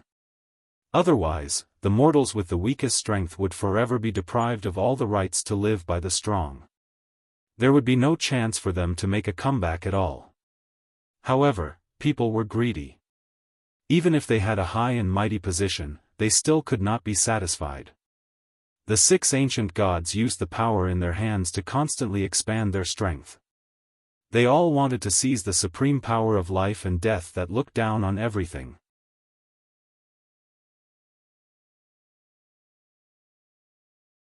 Chapter 1064. A disdainful sneer appeared on Granny Yan's face as she said, "Every time a divine splendor descends from the conferred God mountain in the extreme region of heaven-bearing, it means that someone in the world has attained the qualifications to be conferred as a god. The 6 ancient gods should summon the corresponding person to the conferred God mountain and absorb the divine splendor that descends from the sky to rapidly increase their cultivation and consolidate their position as gods. However, the 6 ancient gods who control the conferred God mountain don't follow the arrangement of the Tao. Every time a powerful divine light descends, it means that the person who is conferred as a god will have extraordinary achievements in the future once he absorbs such a powerful divine light." Yu Qianzhou rolled his eyes and said with slight surprise, "Could it be that the 6 ancient gods are worried that someone will surpass them and do something to the divine light?" Cangyan Xian and Ji Yu looked at each other in shock. They didn't expect to hear such a secret of the god realm. Just based on this secret, Cangyan Xian felt that it was worth it to take the risk with Yu Qianzhou this time. Granny Yan snorted coldly. "One of the important reasons is that they are worried about being surpassed by the younger generation. What's more despicable is that they actually take the divine light for themselves. Every time a powerful divine light descends, the 6 ancient gods won't summon the person who is supposed to be conferred as a god to absorb the divine light that belongs to him. Instead, they quietly arrange for their descendants to come to the conferred God mountain to absorb the divine light and create an expert that belongs to their own tribe. F***ck. They're really despicable." Yu Qianzhou let out a strange cry. His expression twitched as he clicked his tongue. It seems like there are bastards who abuse their power for personal gain everywhere. They take all the benefits that belong to others. What about others? Others? Whether others live or die is not something they consider at all. Granny Yan snorted and said with a sarcastic expression, "The 6 of them have already agreed that if the divine light belongs to one of their 6 tribes, then the other 5 tribes have no right to share it. If it doesn't belong to any one of the 6 tribes, then the 6 tribes will each choose one person from their tribe to come to the conferred God mountain to share the divine light. Of course, if the divine light is pitifully small, it won't be able to forge a divine body if it is shared by 6 disciples of the 6 tribes. Under such circumstances, the 6 ancient gods will find the corresponding person from the lower realm to absorb it. Damn it! No matter how small a mosquito is, it's still meat. Are the 6 ancient gods really willing to give it up?" Yu Qianzhou couldn't help but mock. Granny Yan shook her head and said, "You just don't know. It's not that the 6 ancient gods want to give up, but if the divine essence is too little, it can only help one person forge a divine body. If the disciples of the 6 races share it, not only will they not be able to forge a divine body, but it will also harm them. This was because once you absorbed the divine essence, no matter how much you absorbed, you wouldn't be able to absorb any more even if you were given another chance. Usually, the amount of divine essence you absorb represents the level of your future achievements. Anyway, it won't pose any threat to the people of the lower realm even if they absorb it. Hence, under the situation where none of the 6 ancient gods wanted to let the other party take advantage of them, they gave the cultivators of the lower realm a chance to become a god. The most important thing is that although Tao doesn't care about what they are doing, it doesn't mean that Tao doesn't know what they are doing. The 6 ancient gods can't be too greedy. If they don't give any chance to the people of the lower realm, Tao might bring along the coiling dragon god and the phoenix god to deal with them one day. That would be more than enough for them to see. Although the 6 ancient gods have the advantage in numbers, I'm afraid that no one has the confidence to deal with that mysterious Tao, let alone the coiling dragon god and the phoenix god." Yu Qianzhou sneered and said, "It's a pity that Tao created the rule of ascension for mortals. immortals and gods. It was originally a good intention to let everyone go their own way, but unfortunately, it was destroyed by the greed of a few people. I can't figure it out. Dao created this system, but why didn't he participate in it? He also didn't let the Dragon Clan and the Phoenix Clan who are loyal to him participate in it. With the participation and supervision of these two clans, the 6 ancient gods wouldn't be so unscrupulous to this extent. Could it be that Dao has always been indifferent to it and didn't interfere in it? Granny Yen pondered slightly and said, I don't know why, and no one can figure out why. Yu Qianzhou suddenly thought of something and said strangely, according to this, it means that there should be some people in the lower realm who have reached the qualification to become a god but haven't ascended to the divine realm. But why have I never heard of these people? With their ability, they should not be unknown people. Could it be that they have been killed by someone? That's not true. Speaking of those who were deprived of the opportunity to become a god, Granny Yen couldn't help but sigh and said, I heard from Ming that someone accidentally found a cultivation space in the Netherworld River in the Netherworld that the great god Coiling Dragon had opened. Although it was a space that had been abandoned for a long time, it was said that the great god Coiling Dragon had cultivated in it. For those who had no way to ascend to the divine realm, it was tantamount to finding the way to the divine realm. They treated it as a treasure land and gathered in it to cultivate, almost reluctant to come out. A cultivation space opened by the great god Coiling Dragon in the Netherworld River? Yu Qianzhou was taken aback and said.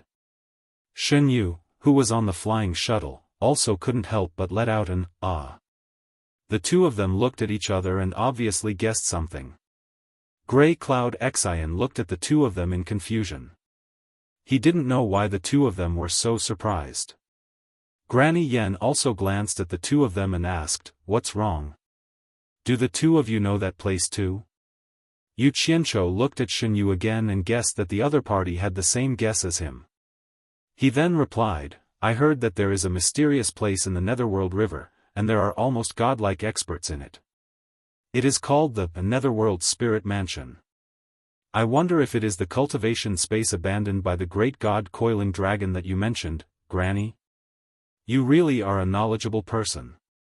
It seems that there is no secret in the lower realm that you don't know.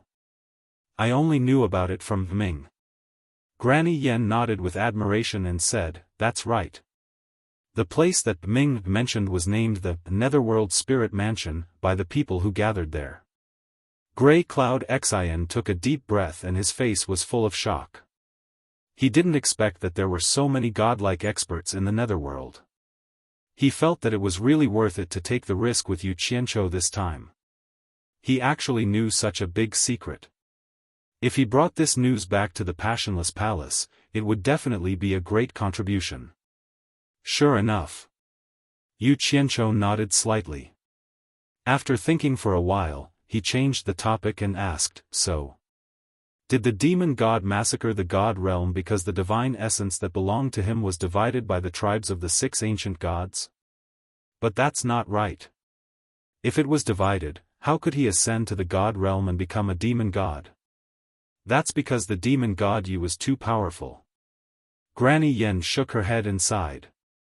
I only managed to figure out the whole story of that storm after I combined it with what little Xian's mother, Ming, had told me about the lower realm. It's a mistake to classify Ming as a peerless genius like Zheng and Yi. In fact, although Ming has the cultivation of an early-stage small god, he is still far from the level where he can be conferred as a god. In the lower realm, only Zheng and Yi can be called peerless geniuses. With their abilities, even in the god realm, they are absolute masters and have long reached the level of being conferred as a god. But it's a pity that the two of them stayed in the lower realm and didn't know anything about the god realm. As their divine essence was too powerful, the divine essence that belonged to them had naturally been divided by the tribes of the 6 ancient gods. Zheng and Yi were originally friends. Their cultivation was rare in the world.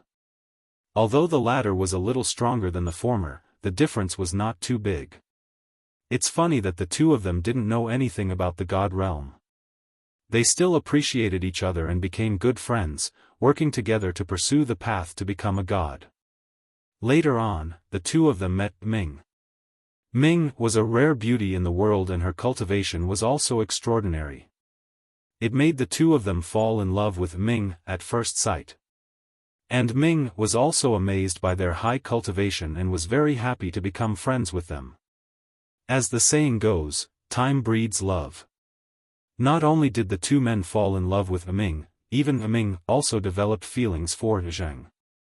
Naturally, the two of them got together. However, the two of them had scruples about Ye's feelings and had been secretly working together. On the surface, they maintained their previous relationship and were ready to find the right opportunity to tell Yi. Yu Qianqiu couldn't help but ask, since the cultivation of Yi is higher than that of Zheng, why did Ming choose Zheng and not Yi? I also asked Ming this question, but Ming said that it's because Ye's character is too clear about love and hate. If he likes something, then he likes it. If he doesn't like it, then he doesn't like it. It can even be described as extreme. In fact, Yi originally had a wife and a child. But after meeting Ming, Yi brazenly killed his wife in front of Ming to show his determination to Ming. Granny Yan smiled bitterly and said, Ming was frightened at that time. I didn't expect Yi to be so cruel. Think about it, how could Ming be with Yi? If Yi falls in love with another woman in the future, wouldn't she follow in the footsteps of Ye's ex-wife? Lunatic. Yu Qianqiu shook his head and muttered to himself. He couldn't help but think of Bai Changchun who abandoned his family and son. He wondered if all the real experts had similar tendencies. Granny Yan continued, Yi didn't know about the other couple. He felt that it wasn't a good idea for the three of them to continue like this. There was only one Ming, and in the end, she could only be with one man. So, he secretly looked for Zheng and proposed a solution. He asked for them to cultivate in seclusion together. Whoever obtained the qualification to ascend to godhood first would give up the competition for Ming. In the face of such a ridiculous method, justice can completely reject it because Dark has already secretly cooperated with him. At the very least, Dark has the right to make her own choice. It's not up to the two men to gamble with her life. However, a person who could reach the level of Zheng was naturally a proud person. He didn't think that he was weaker than his opponent. In the end, he was provoked by Yi and agreed to the bet with Yi behind Ming. Don't you think such a man is a fool?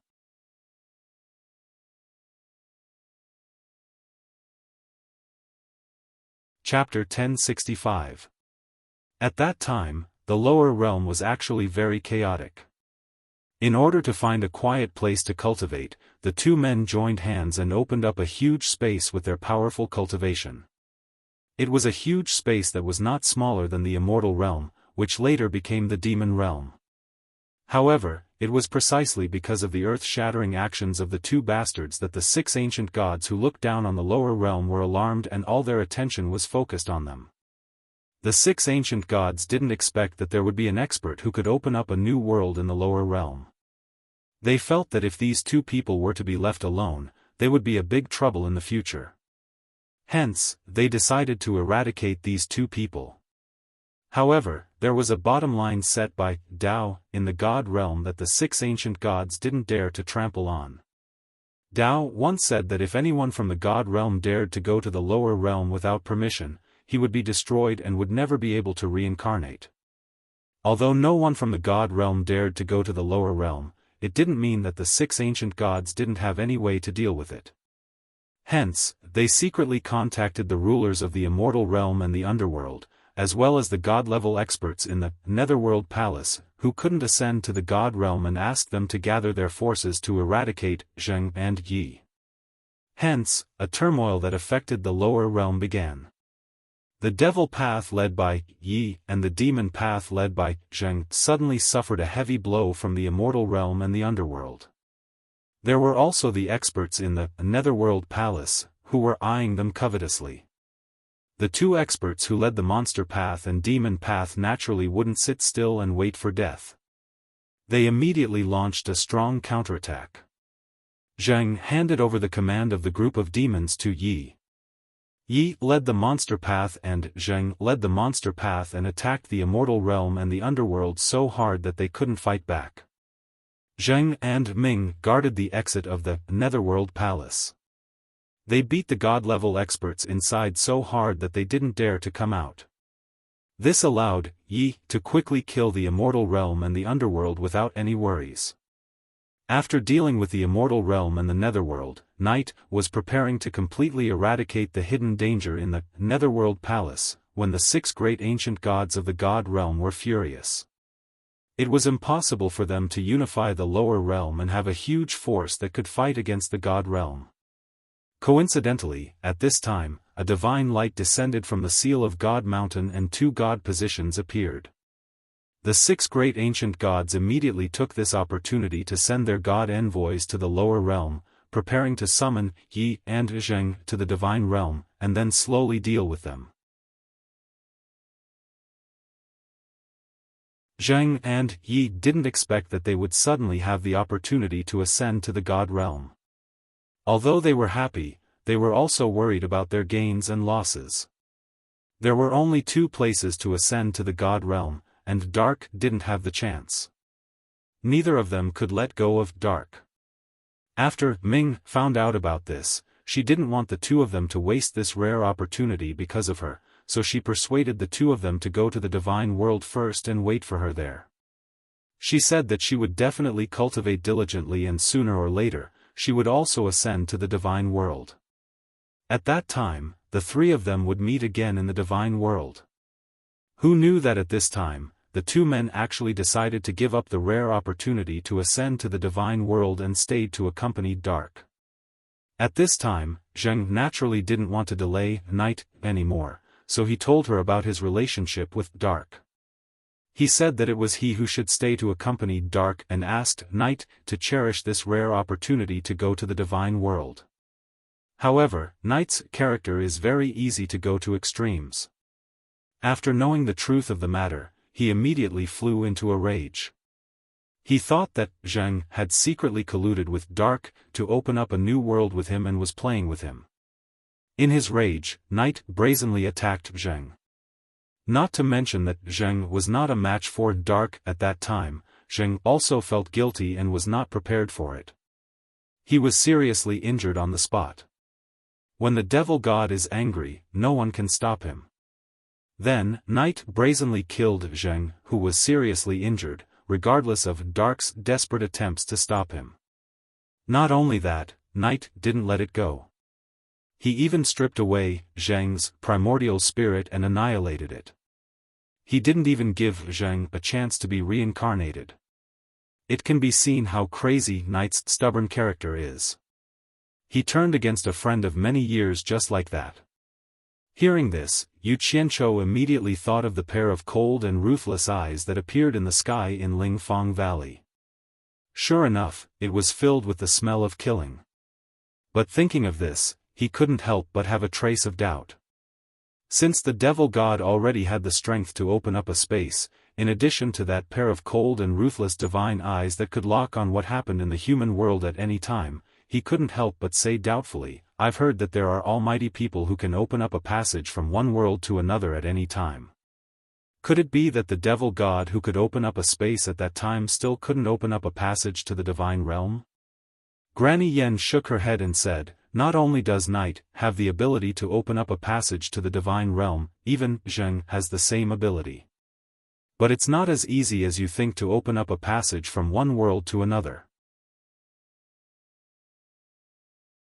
It's easy to open up a passage, but you don't know where the destination is. In other words, you don't even know where the divine realm is. So what's the use of opening up a passage at random? Can you step into the divine realm just by opening up a space passage? Who dares to rush in blindly without knowing where the end of the broken void is? If that's the case, you might sink into the endless void forever and be devoured by an inexplicable force. If you don't know the way, you won't be able to enter. No matter how much effort you put in, it's all for naught. So that's how it is. Yu Qianzhou nodded in understanding and asked again, what happened after that? Grey Cloud Xian and Shen Yu stood on the flying shuttle and listened attentively. Being fortunate enough to hear these words, not only did it increase their knowledge, it was also greatly beneficial to their future cultivation. Granny Yen raised her hand and touched Taishu Zheng's tombstone with a sigh. After Zheng was killed, Ming collected his corpse and threatened Night to take revenge on him. Night was still angry and immediately kidnapped her, wanting to bring Ming to the divine realm. He wanted the two of them to be together forever, saying that no one could take anything away from him. The messenger from the divine realm didn't expect such a thing to happen. He didn't expect that the two targets he wanted to eliminate would actually kill each other. One of them died so easily. After the shock, not only did he not get angry, but he happily took care of both of them and brought them to the divine realm. After arriving at the divine realm, Night found that the divine realm wasn't as beautiful as he imagined. The entire divine realm was obviously the exclusive land of the ancient gods. As an outsider, he didn't have much power and was even ostracized on the way to the god's sealing mountain. Especially when he heard the secret ridicule from the descendants of the 6 great clans, only then did he understand that he and Zheng should have ascended to the god realm a long time ago, and the divine splendor that belonged to the two of them had long been divided by the others. Now, what was given to him was what was left of the others. Night and Ming were chased into the ancient and desolate forbidden land of gods. Looking at the two divine splendors that fell from the sky, although they were beautiful and dazzling, they were two thin rays. He couldn't help but smile bitterly and loosen the restriction on Ming. Two former friends, but now enemies, faced each other alone in the ancient and desolate forbidden land of gods. One of them cursed angrily, while the other shook his head and smiled bitterly. At that time, Ming had the idea of committing suicide, so she spoke incoherently. She actually said that she was pregnant with Zheng's flesh and blood. As expected, Night was enraged and was restrained by Night once again. However, Night didn't kill her. He only whispered in her ear that if he didn't guess wrongly, once the two of them absorbed the 2 beams of divine essence, they would definitely be persecuted after going through this process. To Ming's surprise, Night brought her under the 2 rays of divine splendor and used the heaven-defying, demonic reversal technique to help Ming absorb the 2 rays of divine splendor into her body. After that, Night told Ming that if you really hate me that much, then you should live well and save your life to take revenge on me. Ming didn't understand what Night meant when Night slapped her stomach and killed the fetus in her stomach. Night said to the grief-stricken Ming again, "I'm sorry. I had no choice but to do this. I didn't have the confidence to escape with you. Only by letting them know that you and I are complete opposites can you have a chance to live. Remember. If you want to take revenge for Zheng and the dead fetus in your stomach, then you must live well." When they heard this, all of them were moved and couldn't help but look at each other. The demonic god Night was neither good nor evil. It was hard to tell if he was a good person or a bad person. It even made the 3 of them feel suffocated. Night really escaped from the sealed god's forbidden land? Yu Qianzhou couldn't help but ask. If he didn't escape, how could the current demonic god exist? Granny Yen nodded indifferently and said, "Indeed, he single-handedly fought his way out of the sealed god's forbidden land and escaped." The guards outside the forbidden land didn't expect to encounter such a ferocious desperado. However, at that time, Night's cultivation was not high enough to move unhindered in the immortal world. Immediately, there were countless experts who chased after him. One can well imagine what happened to him. Although he killed many of those who chased after him, he was forced to break all 4 of his limbs along the way. He had to use the blood escape art 4 times before he was able to escape. It could be said to be extremely tragic. Those who saw it with their own eyes were all shocked. Later on, when they recalled it, they would still be moved. However, his ability was indeed extraordinary. I can't help but admire him. So many people couldn't stop him and he escaped in the end. After that, the 6 clans led by the 6 ancient gods almost searched the entire divine world, but they couldn't find his hiding place. They also didn't know where he was hiding. Fortunately, under his ruthless actions, he made the right bet. Ming really managed to keep her life. You're tuning into the Xiaofan's Wuxia Tales YouTube channel. Don't forget to subscribe and join us on this journey to catch the most captivating stories.